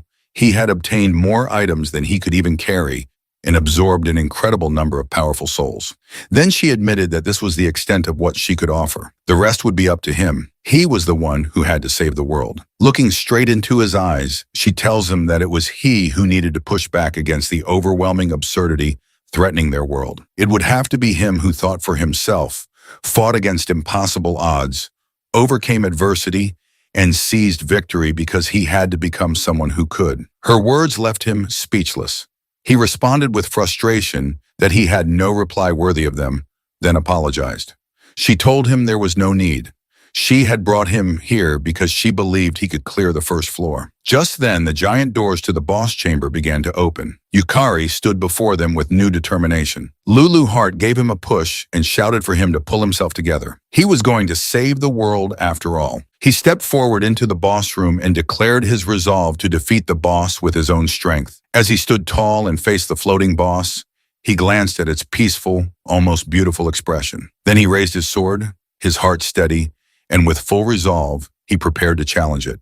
No matter how many times he might die, he would save the world. The boss slowly descended from above, introducing herself as Serendiana, the one entrusted by the demon lord Lulu Heart to guard the first floor. She explained that any invader who dared disturb the peace of the demon lord would atone for their crime with their life. Calling upon the all-pervading source of light to pierce through the darkness in a single flash and become a radiant blade, she gathered the intense light into her staff and hurled a luminous ray in his direction. The beam of light shot toward him at incredible speed, shocking him, and before he could even react, the attack struck him and killed him instantly. Moments later, he regressed 1 hour prior and reappeared in front of the boss room. Unable to believe he had died in an instant, he wondered if the light Serendiana had thrown was a form of magical light. Lulu Heart, appearing behind him, teased him and asked if he already needed her help, but he replied that he was fine. He realized that although the beam's speed was incredible, its trajectory had been a straight line, making it possible to predict. He concluded that if he kept his eyes on her staff's direction, he might be able to dodge it, activating his soul abilities to boost his magic power. He stepped toward the boss room, deciding to initiate the soul trial first. Once inside, Serendiana once again began gathering light into her staff and aimed it at him. He focused his gaze on her staff, and when she released the luminous ray, he immediately jumped to the side, narrowly avoiding the blast. It was a close call, but he was relieved that he had managed to dodge it. Serendiana appeared surprised that he had evaded the attack on his first attempt and acknowledged that he had truly earned his way there. She then added that perhaps it was time she got a little serious, which caught him off guard. Calling upon the void-born flame, she summoned fire to scorch the earth without light and bring forth judgment that incinerated all creation. The crimson flame gathered in her staff as she activated her dance inferno skill, forming a massive magic circle. She then launched Empress Explosion in his direction. He saw the fire surging toward him and realized there was no way to dodge it. Serendiana appeared surprised that he hadn't attempted to escape, but he vowed to himself that he would burn the experience into his memory. The explosion engulfed him, and his body was blown to pieces. Once again, he died and regressed. Now understanding that fire magic was typically a wide-area attack, he took note that its activation time was roughly 3 seconds. Swearing to himself that he would make it next time, he stepped back into the fight with renewed determination. After dodging the luminous ray again, Serendiana prepared to strike with Empress Explosiona. As the flames rushed toward him, he immediately activated his soul command and summoned the fire element's soul. The summon created a protective wall of flames that blocked the incoming attack and shielded him from the explosion. Serendiana, observing that he had survived, calmly noted that it was an interesting tactic. She recognized that the fire element he had summoned was born as a natural elemental and therefore possessed the innate ability to nullify magic of the same attribute. She acknowledged that he had used this property to cut through her magic. While she explained he was barely staying upright, his body strained and mana nearly depleted. A light then emerged from Serendiana's forehead as she pointed out that he had full control over the surrounding magical energy. But his mana reserves were clearly exhausted, rendering him no match for her.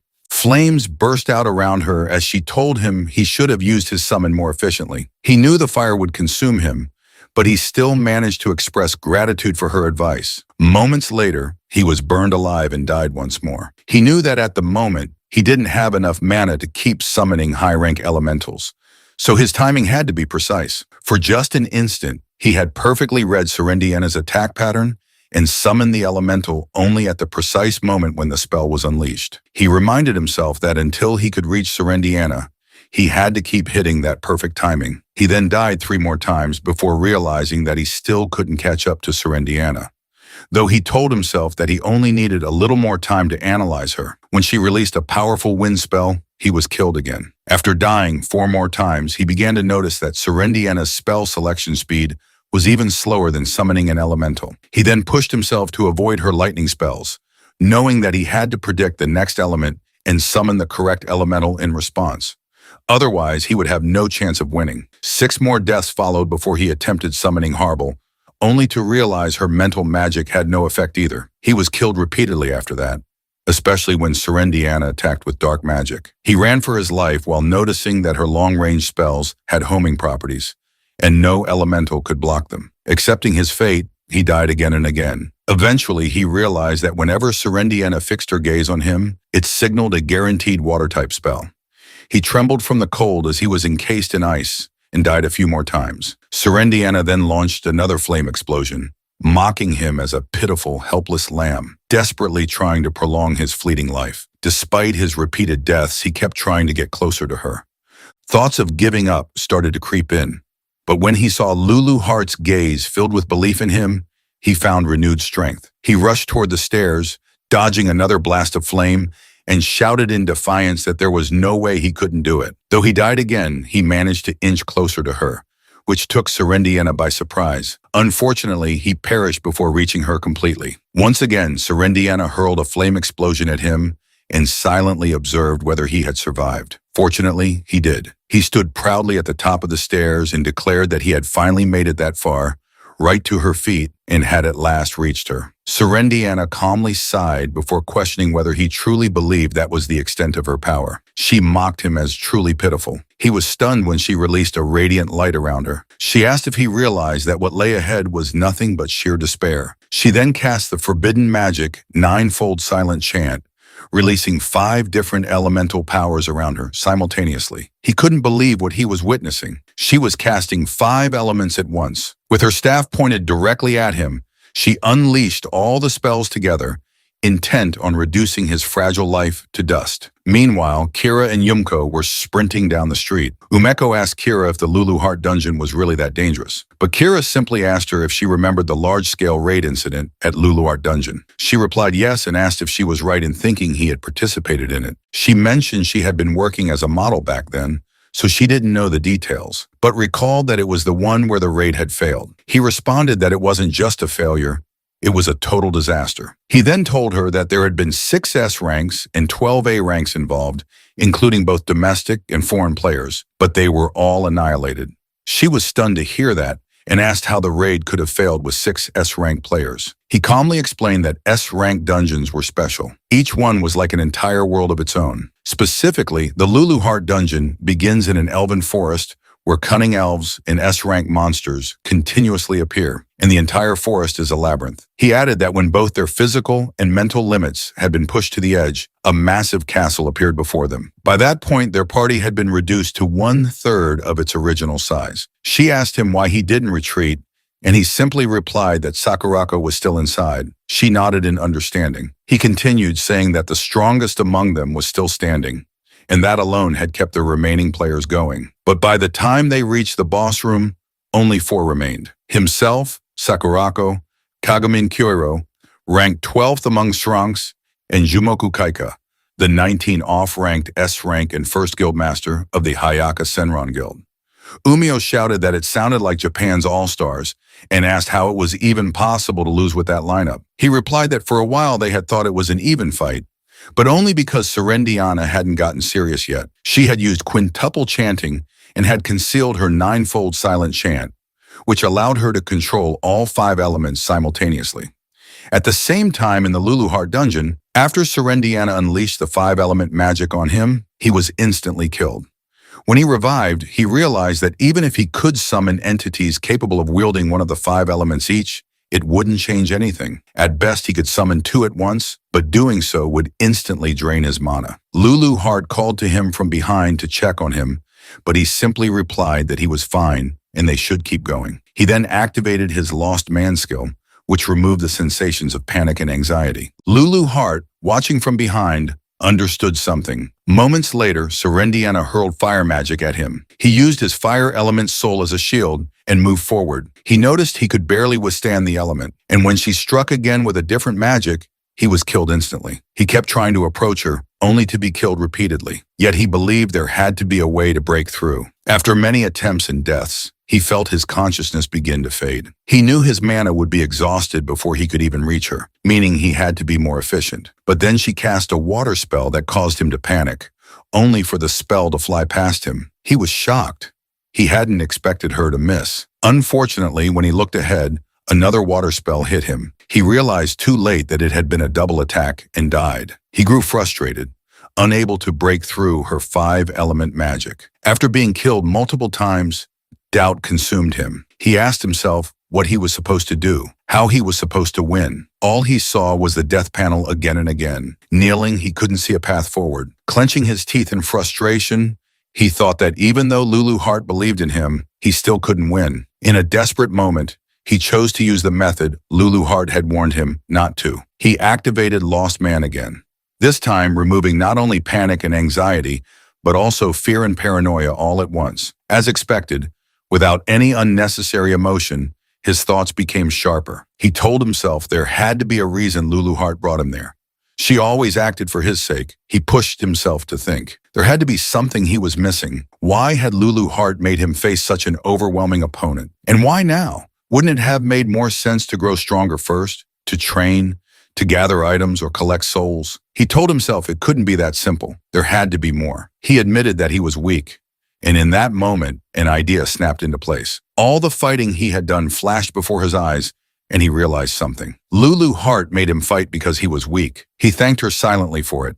Lulu Heart, winking, just asked what he was talking about. He opened the boss room for what felt like the 100th time and stepped inside, telling Lulu Heart that he finally understood. He now knew the way to defeat Serendiana. Lulu Heart told him to show her the answer he had found through his struggles and suffering. A few minutes later, Serendiana remarked that it was certainly an interesting strategy, as it relied on something every element possessed from the moment of their birth, the ability to neutralize magic of the same attribute. As flames circled around him, he managed to avoid the fire spells she hurled thanks to his fire element soul. She admitted she hadn't expected him to use it to endure her magic, but he simply smirked and asked if she would now take him more seriously. This surprised her. Then he suggested she use a spell with 5 attributes at once, shocking her even more. She asked how he knew about it, but when he didn't respond, she said she had no need to entertain such cheap provocations. Still, she added, it was the duty of the strong. He saw her begin to chant and was proven right when a massive magic circle appeared behind her. She told him she would bury him in a single strike, just as he had requested. He stood there for several seconds, then vanished. This startled Serendiana. She wondered whether it was perception obstruction or concealment magic, but she knew her mana detection couldn't be deceived by such simple tricks. She looked around, confident she should be able to detect his presence, no matter how weak his mana was. Calming herself, she reminded herself that no living thing in that world lacked mana. All she had to do was annihilate everything in the area. She unleashed her 5-element magic in a wide area attack. Minutes later, as the magic began to dissolve into the air, she still hadn't sensed him and grew angry at her inability to locate him. Suddenly, she heard the sound of footsteps sprinting and cast magic around her instinctively, still wondering how he had disappeared. What she didn't realize was that he was directly above her, perfectly positioned. He had figured out that Serendiana perceived the world entirely through mana. When he used Lost Man, which eliminated his mana signature, she could no longer perceive him. He raised his sword, knowing that once Lost Man expired, his mana would return. As the system displayed that the skill had ended and his mana was restored, he leapt down and activated his ultimate ability, Soul Absorption, Full Power, Soul Burst. Serendiana turned in shock, unable to believe the magnitude of the mana now emanating from him. She wondered where he could have gotten such overwhelming power. A few hours earlier, he had told Lulu Heart that, as expected of the most difficult dungeon, the number of souls he had obtained was incredible. He explained that soul absorption, which increased his stats and mana upon delivering the final blow, had been extremely useful. But Lulu Heart reminded him that that was only the beginning. He looked at her in confusion. She then explained that if the soul leader class truly descended from her, the true power of soul absorption lay in the storage. Soul absorption allowed Yukari to store the souls of defeated enemies, functioning like a reservoir. Just like a dam, it could release the stored energy all at once. His final attack was powered by every soul he had ever absorbed and every life lost in regression. It was a strike containing everything he had. He knew it was an enormous risk, as it would use up all his collected souls. But he shouted at Serendiana, demanding to know how many times she thought he had died. He had observed her spells. He knew the length of her chance, and at this distance his strike would land no matter what. Serendiana remained calm, acknowledging that he was a splendid human. But she reminded herself that he wasn't the only one with a trump card. She knew that a magician's greatest weakness was chanting time. Did he really think she hadn't overcome that? She extended her hand into the air and opened her treasure vault, searching for a wand she had stocked, one that allowed casting without chant time. But she was stunned to find it missing. Panic set in. Had her vault been breached? Looking up, she knew she wouldn't make it in time. Yukari gave everything into his final attack, shouting that it would end there as he swung his sword down upon her. She raised a barrier in desperation, but she already knew it wouldn't hold. As expected, the barrier shattered within a second, and his final blow landed, triggering a powerful explosion. At the same time, the system broadcast a global announcement to all players. The first floor of the Rank 1 Lulu Heart Dungeon has been cleared. Sakurako was infuriated. The system then showed the identity of the player who cleared it and stated that this player had been rewarded with control authority over the first floor, as well as authorization to enter the second floor. The system congratulated all players and wished for the health and blessings of everyone in the world. Meanwhile, inside the Lulu Heart Dungeon, Yukari and Lulu Heart celebrated in joy.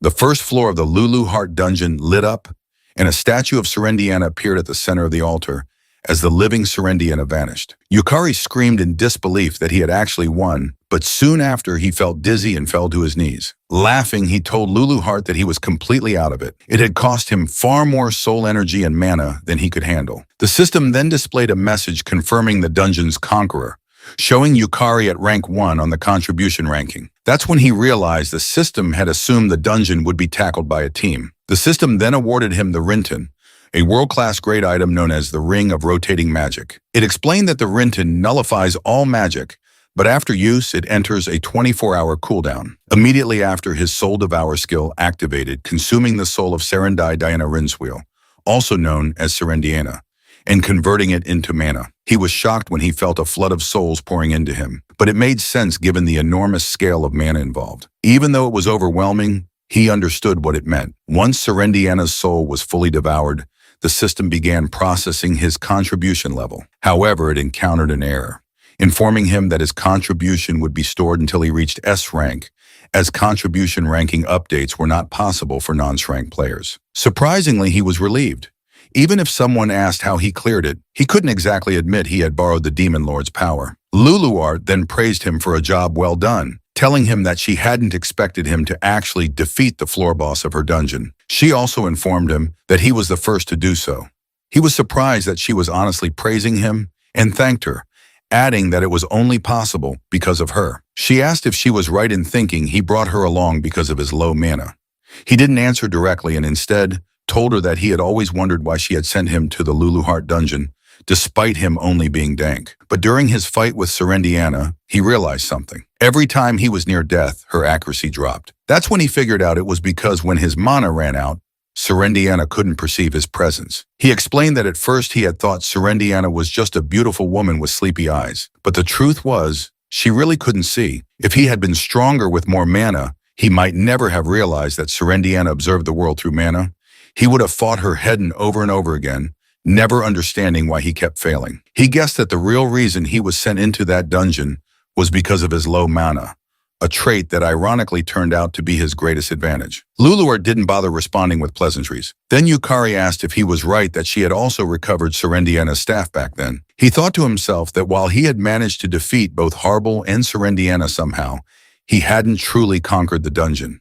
And he hadn't stopped the ninefold silent chant either. He told himself that he had to get stronger. And when Lulu Heart saw his expression, she sighed and told him he was probably overthinking again. She then reassured him that he was the one who defeated Serendiana. But he asked if he was right in thinking that discovering Serendiana's weakness was thanks to the lost man's skill. She simply asked him why he was trying to separate it from himself, reminding him that the lost man's skill was his because he chose it. She went on to explain that Serendiana's hidden ability was called Elder Vision, which allowed her to perfectly perceive her enemy's mana and predict their actions. The higher her opponent's mana, the stronger she became, bordering on clairvoyance. However, because of that overwhelming perception, Serendiana had neglected to develop any other detection methods. Yukari had played his cards well, exploiting both her weakness and her arrogance. In the end, it was nothing more, nothing less. He looked at her, surprised by the explanation, and thanked her warmly for it. He then asked why his soul harvest ability hadn't activated when he delivered the final blow. She pointed ahead and told him that Serendiana's soul was sealed within the statue. When he looked, he told her there was nothing there. She explained that Serendiana's mana output was so massive, even among floor guardians, that he likely couldn't sense it in his current state. But if he kept improving, soul summoning would eventually become possible. Still, he responded that he couldn't even imagine summoning Serendiana. It had been far too intense. Lulu Heart then suggested that they come back another day. Even though he had absorbed Serendiana's mana and grown stronger, it had only increased his mana capacity, not replenished it. If he didn't take a break, he would remain completely drained. She then informed him about uncharted areas to explore, soul recovery tasks, and treasure collection opportunities, adding that there was still a lot left to do just on the first floor. He agreed with her and said he was already exhausted. They should just go home and take it easy. A moment later, they exited the Lulu Heart dungeon and Lulu Heart disappeared, saying she would update the supplemental map. Yukari stepped out of the dungeon, feeling like his joints were breaking apart. All he wanted was to go home and sleep, but suddenly a knife was pressed against his back.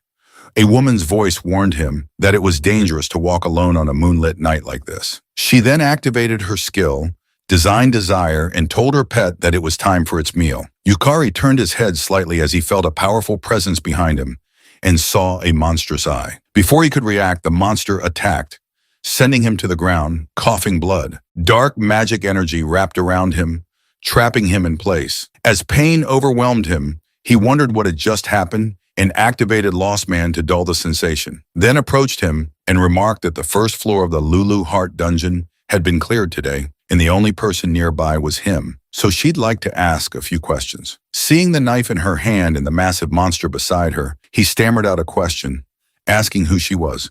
With a warm smile, she introduced herself and told him to call her sister, Yoro. He struggled to stand and managed to move a little. She was impressed he could still move at all. Then she ordered her pet to attack again.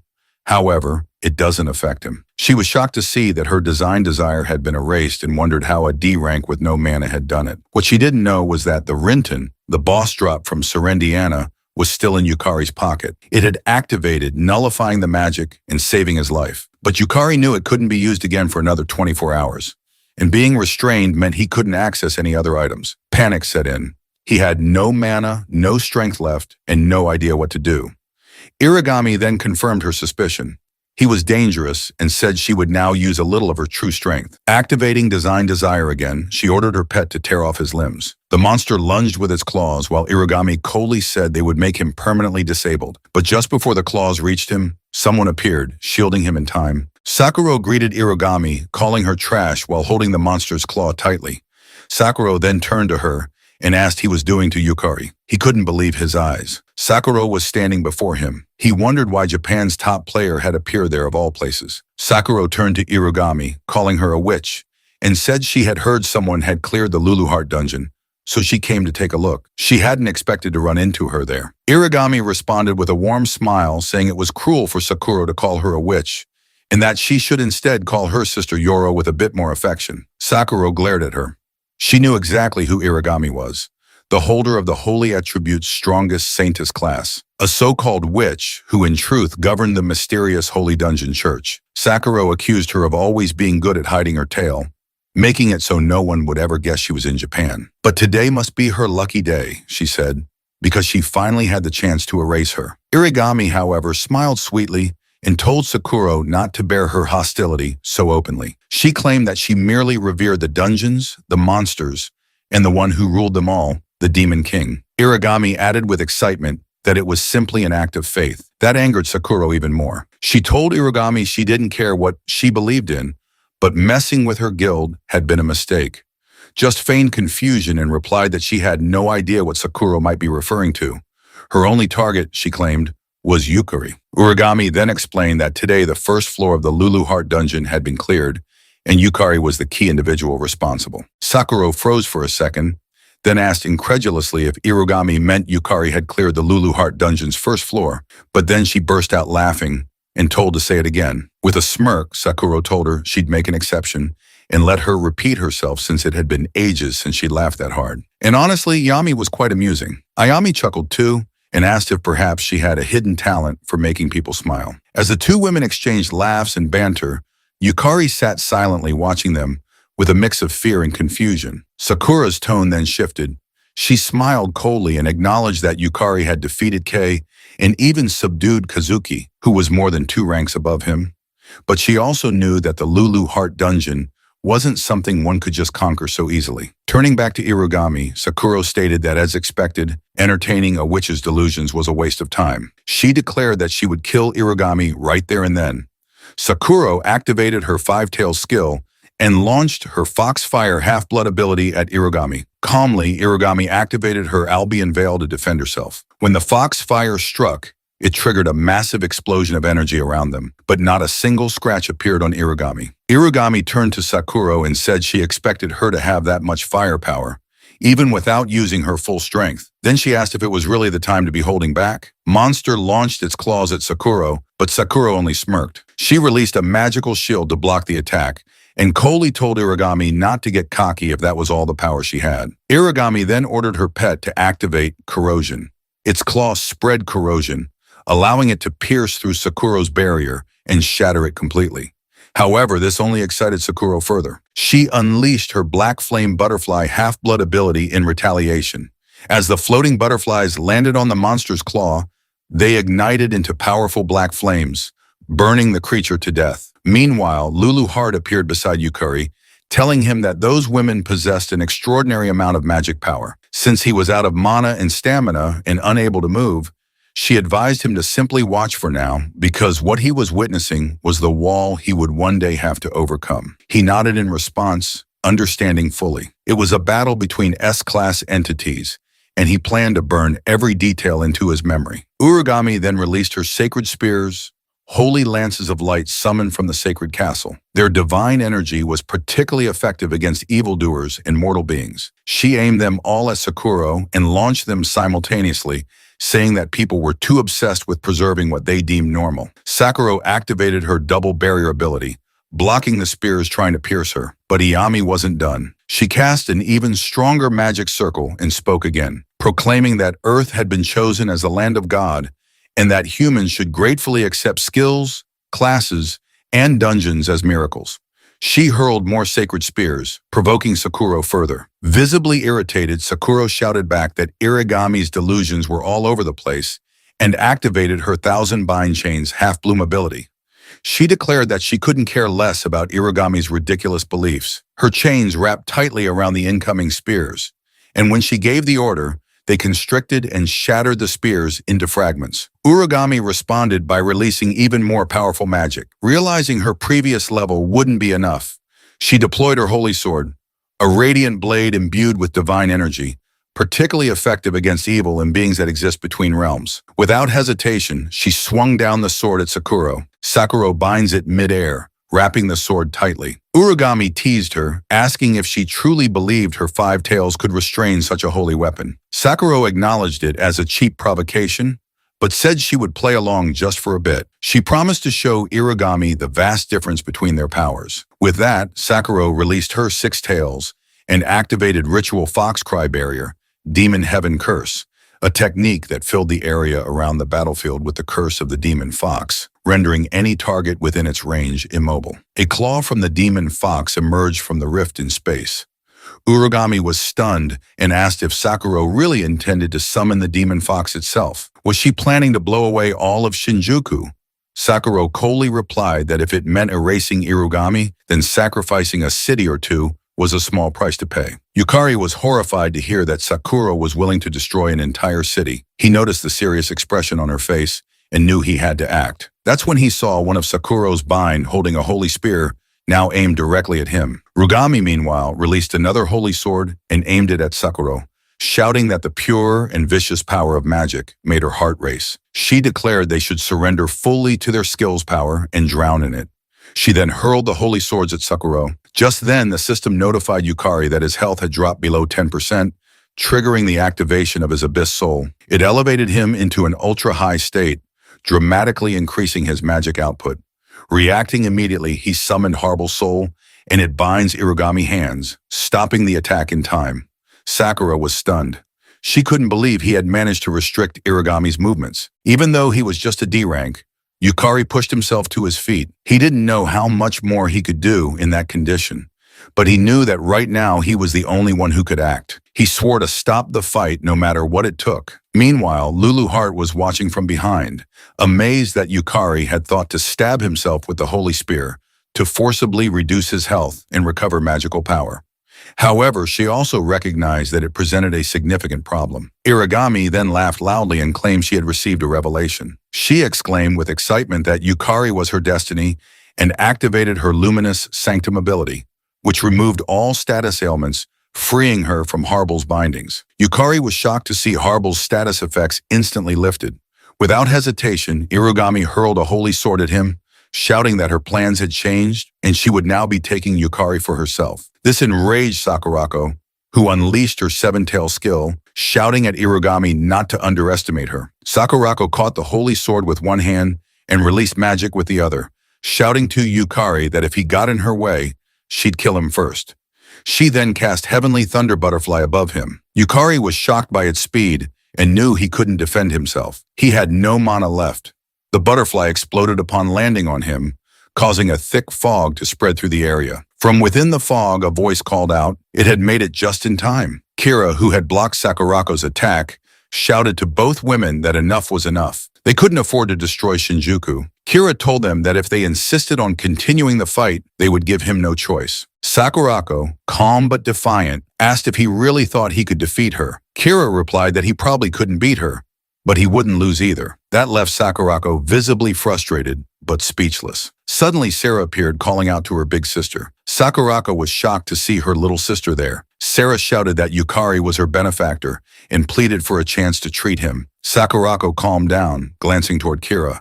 She remarked that she couldn't believe they had brought Sarah with them. Kira explained that they had detected a massive magic reaction on the way and immediately called Sarah, knowing that nothing gets resolved when talking to Sakurako unless Sarah is present. He was also glad that Umeko and Sarah were close friends. Kira then turned to Irugami and asked what she intended to do. Irugami composed herself, realizing that facing two Shranks would be too troublesome at the moment. She approached Yukari and declared that it would be a waste to kill him now. She then activated her Illuminous Ray Shift, enveloping herself in light. Just before disappearing, she looked at Yukari and told him again that he was her destiny and that they would meet again. When the situation calmed down, Sakurako approached Yukari and said there was something she needed to confirm. She asked if he was the one who had cleared the Lulu Heart dungeon. Yukari looked at Lulu Heart and asked her opinion, whether he should tell them about the regression, thinking they might become allies. But Lulu Heart replied that she couldn't recommend it as dungeon breaks weren't always caused by the Demon King alone. Yukari was confused and asked what she meant. Lulu Heart explained that originally monsters couldn't leave dungeons. To do so required a great sacrifice or special means. Yet, a dungeon break of this scale had occurred. That could only mean that someone on humanity's side was cooperating with the dungeon break. This left Yukari even more confused. Lulu Heart advised him to be cautious and to avoid standing out for a while. Sakurako was about to ask again when Yukari cut her off. He told her no, that he was just a D rank who had overestimated his own ability. He clearly stated that he was not the one who cleared the Luluart dungeon. This shocked Sierra, who could see through lies. Yukari knew he had lied in front of Sierra, but he couldn't think of any better reason to hide the truth, even if the situation seemed suspicious. Sakurako turned to Sarah and asked if Yukari was telling the truth. Sarah paused for a moment, then eventually nodded. She said Yukari was telling the truth. It wasn't him who cleared the dungeon. Sakurako nodded and accepted the answer, saying that for Sierra's sake, she would let it go. Umeo then introduced Kira as her older brother. Kira said that somehow they had made it through the chaos and offered to let Yukari stay at their place for the night. Yukari thanked them, admitting it would be a big help. Sakurako turned to Sarah and asked if they should go home together. Sarah agreed, but inside she knew the truth. Yukari was the one who had cleared the first floor of the Lulu Heart dungeon. Sarah felt a pain of sadness, realizing he was always one step ahead of her. But more than that, she was confused about why he had chosen to hide the truth. Was there some secret he couldn't yet share? Sarah convinced herself that Yukari wasn't the kind of person to lie without reason. It must mean she wasn't yet someone he could confide in.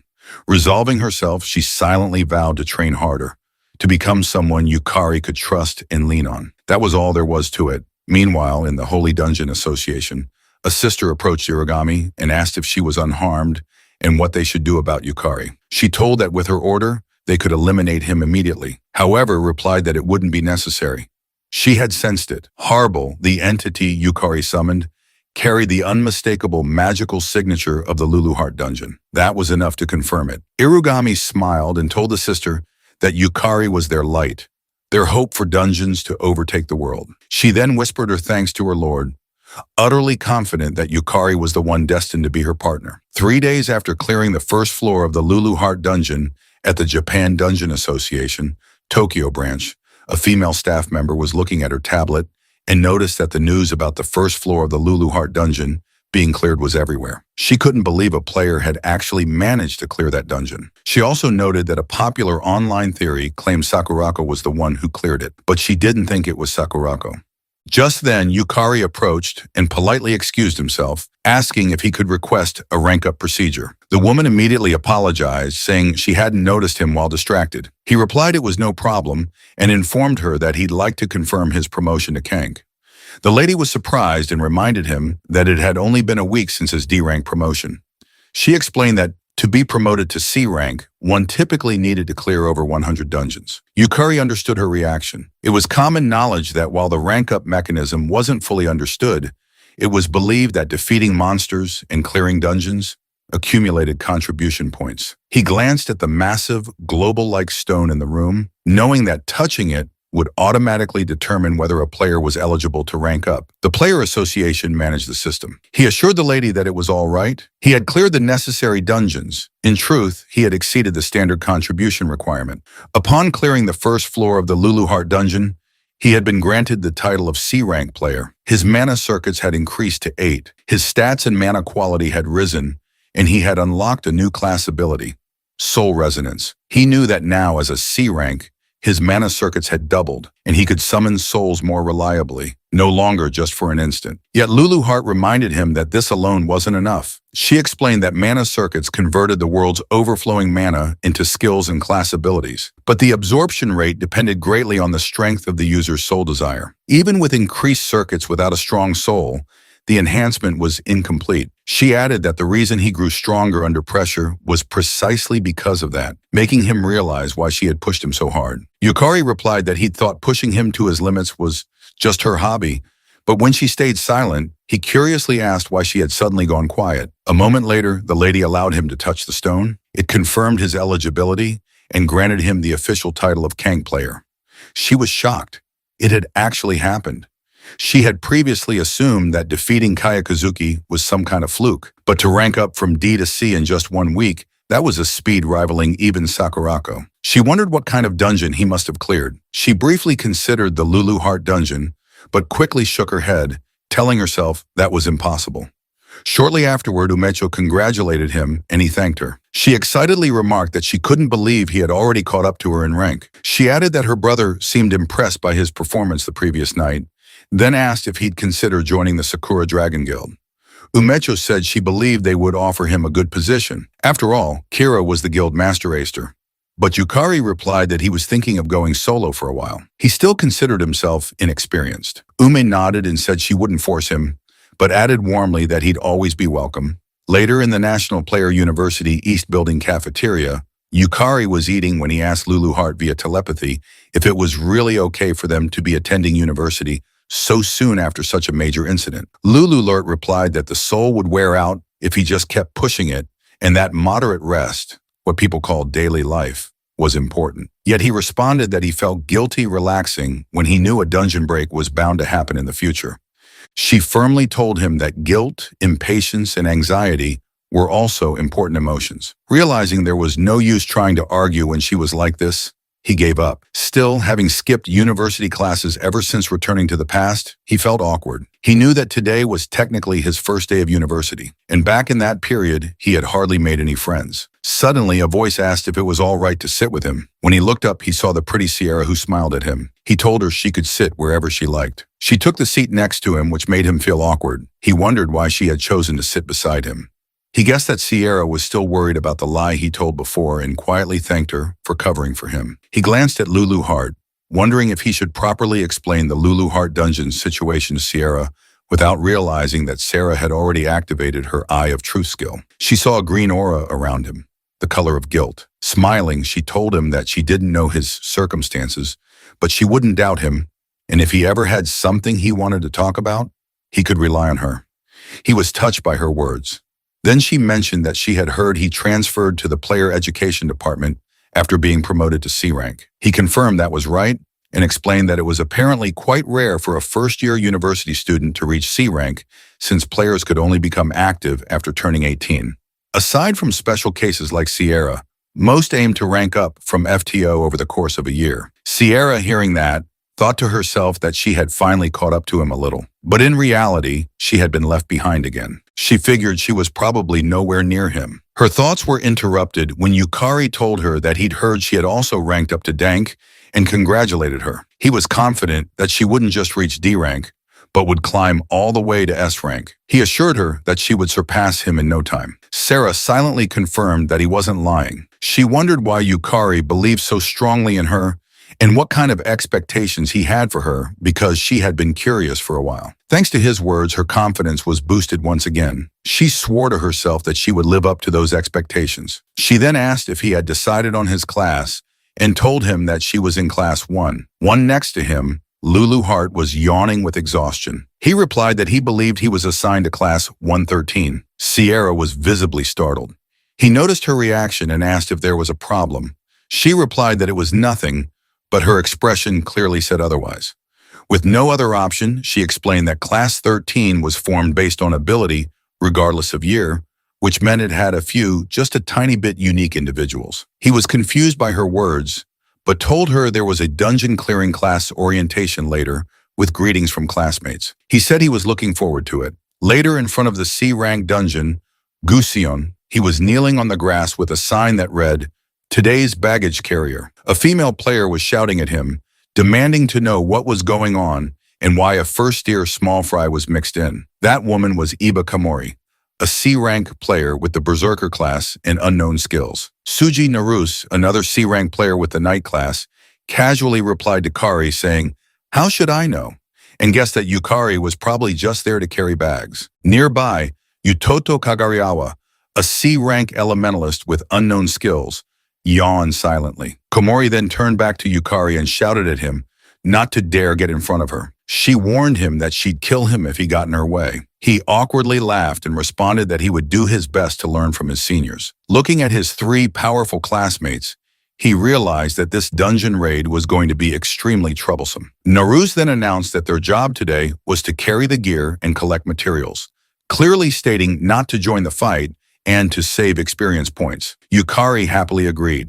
However, Lulu Hart wasn't having it. She questioned why she had to work with them and urged him to go to the dungeon by himself. He knew that to enter a C rank or higher dungeon, he needed to go with a party. Also, if he wanted to raise his player rank, he didn't have a choice. Before the reset, he had been desperate to be involved with dungeons and used to work part-time collecting materials near them. Right now, he couldn't publicly say he had cleared the Lulu Hart dungeon.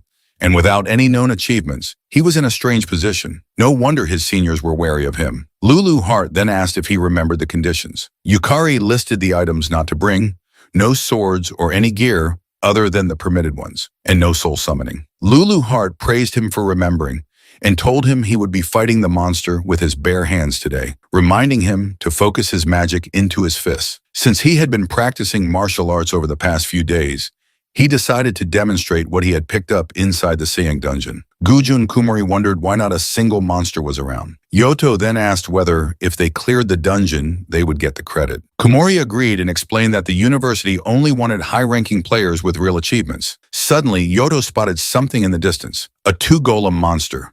Without hesitation, Kumori sprang into action and tried to chop down the golem, but it only left a small scratch. Naruse, not wanting to fall behind, joined the attack. Yoto followed up with an aqua spear spell, but the attack had no effect. Seeing an opening, Naruse attempted to slash the golem. Meanwhile, Yukari observed the battle. He noted there were two frontline fighters and one backline magic user, but their teamwork was a mess, like solo players thrown together. Their individual skills were high, so their teamwork just barely held. He was tempted to fight two and collect the golem's soul, but he had been told to carry gear, and stealing experience would be considered bad manners. Back on the battlefield, Kumori delivered a heavy blow to the golem. Immediately, Yoda followed up with electric magic. Kumori then leaped into the air and finished the job with her rampage crush, destroying the golem into pieces. Without wasting time, she ran toward the next golem. Yukari expected his seniors wouldn't need any help. At that rate, they'd finish the next one in 10 minutes. However, they failed to notice a golem hiding in the corner. Realizing his seniors hadn't seen it and were starting to look worn out, he decided to try it himself. Without hesitation, he dashed toward the golem, channeling magic into his fist and punching it directly in the face. He realized it didn't go down in one hit, but his control over his magic now rivaled using a sword. Deciding to try again, he delivered a second blow that shattered the golem's head into pieces. Realizing the result, he decided to try again later, when another opportunity arose. Just then, Kumori ran up and asked if he was okay, but what she saw shocked her, a golem reduced to pieces. Yukari tried to explain, but her attention had already shifted to the golem materials, and she assumed the monsters had fought over territory. Just as he thought he was safe, Yukari was scolded for wandering off on his own. She ordered him to return, and he quickly complied. Kumori then looked at the broken remains of the golem. Deep down, she knew what she was seeing. Yukari had destroyed the golem with his bare hands. She realized it shouldn't have been possible for someone with a C-class status or even an A-class power. Realizing something didn't add up, she decided to keep an eye on Yukari.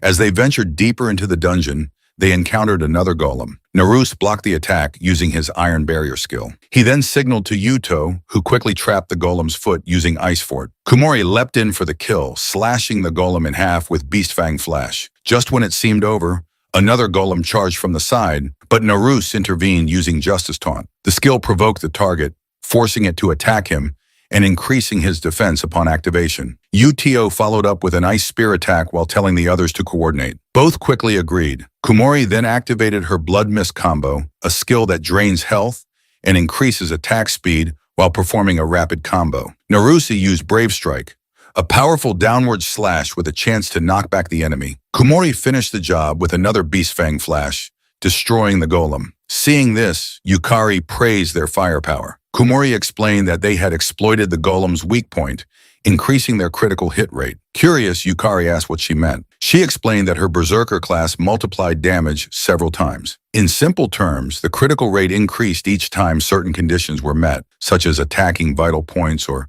striking an incapacitated enemy. In exchange, her style only allowed for heavy attacks that left her wide open. This was why Naruse, acting as the knight, managed the enemy's attention, while Uto, as the elementalist, provided support and secondary damage. Once they had analyzed the weak points and created an opening, Kumori delivered the finishing blow. Yukari thought that the golem fight would be difficult for his seniors, but he realized they had developed their own rhythm through experience. He had been worrying for nothing. Naruse then inspected the golem's remains and commented that the monsters were tough but not numerous. However, it took too much magical power to defeat even one. He proposed retreating or taking a break. Yu disagreed, pointing out that the dungeon didn't have many enemies and they didn't have time to spare. Yukari, confused, asked what he meant. Naruse explained that they were already in their third year and it was scouting season. Right now they were only C rank, but if they didn't reach at least B rank, they wouldn't be able to join a good guild. Yu added that even if they managed to get in, they'd only be treated as bottom-rung members. This surprised Yukari. From his perspective, just being able to make a living as a player was amazing. Even Sakurako, who was from the same university, had already reached S rank by the time she graduated. Naruse wasn't surprised, having heard rumors that she had cleared the Lulu Heart dungeon. Yukari was shocked and asked for clarification. Naruse explained that it was just a rumor, but when it came to clearing that dungeon, he couldn't think of anyone else. Yukari realized that this was what the public believed, and he didn't want to stand out until he solved the mystery of the dungeon break. In that sense, this misunderstanding worked in his favor. Suddenly, Yuto became serious. He warned Yukari not to interfere in their battles and reminded him that he was only there to observe, not to do anything unnecessary. Yukari was surprised, but agreed. Later, as they walked, Yukari reflected on how he had been soloing monsters for a while. He decided he'd learn by observing how his seniors fought. Though he badly wanted to collect golem souls, he was excited to see a different side of the monsters. Suddenly, he felt an ominous presence. He quickly turned around and shouted for everyone to run, but it was already too late. They were surrounded by golems. His seniors were shocked. They couldn't believe they were surrounded. Yukari had suspected something was wrong. There had been suspiciously few monsters. He now wondered if it was a trap designed to lure them deeper. If so, there might be an intelligent monster behind it. Kumori, realizing that monsters were coming from all directions, decided they had no choice but to push forward. Yukari realized his seniors weren't suited for fighting multiple opponents and told them to leave it to him. He would hold the golems off. This confused Naruse, who shouted that they couldn't possibly win against that many and that they were retreating. Suddenly, a golem launched an attack between them. As Naruse struggled to stand up, Yuto ran past him, declaring that they were leaving Yukari behind. Naruse was stunned and asked if they were really abandoning him. Uto cold his eyes, stated that Yukari was just a newcomer who had barely made C rank, and if he could buy them some time, that was enough. As Yukari dodged the monster's attack, he urged the others to go. He told them he was good at running away. Kumori asked if he could really handle it. Yukari assured her to leave it to him. Kumori saw it as a good opportunity to gauge his ability. She ran off, telling him she'd leave it in his hands. Naruse, with no other choice, turned and followed her. As Yukari assessed the situation, he counted around 30 golems.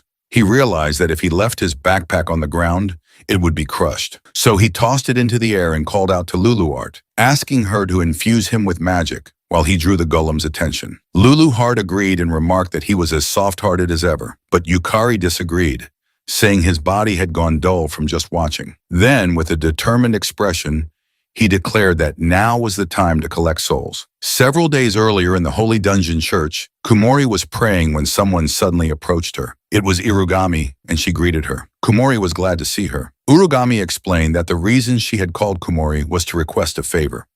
Kumori, as unhinged as ever, told Irugami to command her however she wished. She would fulfill the task, even at the cost of her life. Hearing this, Irugami was pleased. She asked if Kumori still attended the university. Kumori confirmed that she did. Leaning closer, Urugami told her that she wanted her to get close to Yukari. Kumori's expression turned serious as she asked if this was a new elimination target, but Irugami clarified that it wasn't. She explained that Yukari was an important piece in achieving their long-term wish. However, as a vessel, he was still immature with a fragile soul. Therefore, he needed to be honed. With a crazed smile, she instructed Kumori to push Yukari to his limit, strip away all the unnecessary parts, and sublimate him into something perfect. Kumori, confused, asked how she was supposed to do that. Irugami calmly replied that she just needed to drive Yukari to the brink of death. There was no need to hold back, and if Yukari died, then that would simply be the extent of his potential. Back in the present, Yukari was being charged by golems. He dodged an incoming attack, turned quickly, and countered by smashing the golem's head. He was glad he had managed to destroy it with a single hit. However, 2 more golems charged at him. Fortunately, he jumped just in time, and the golems collided, crushing each other. He then powered up his fist and destroyed the head of the first golem. Without wasting a second, he took down another. Leaping through the air toward the next one, he crushed its head with a single stomp.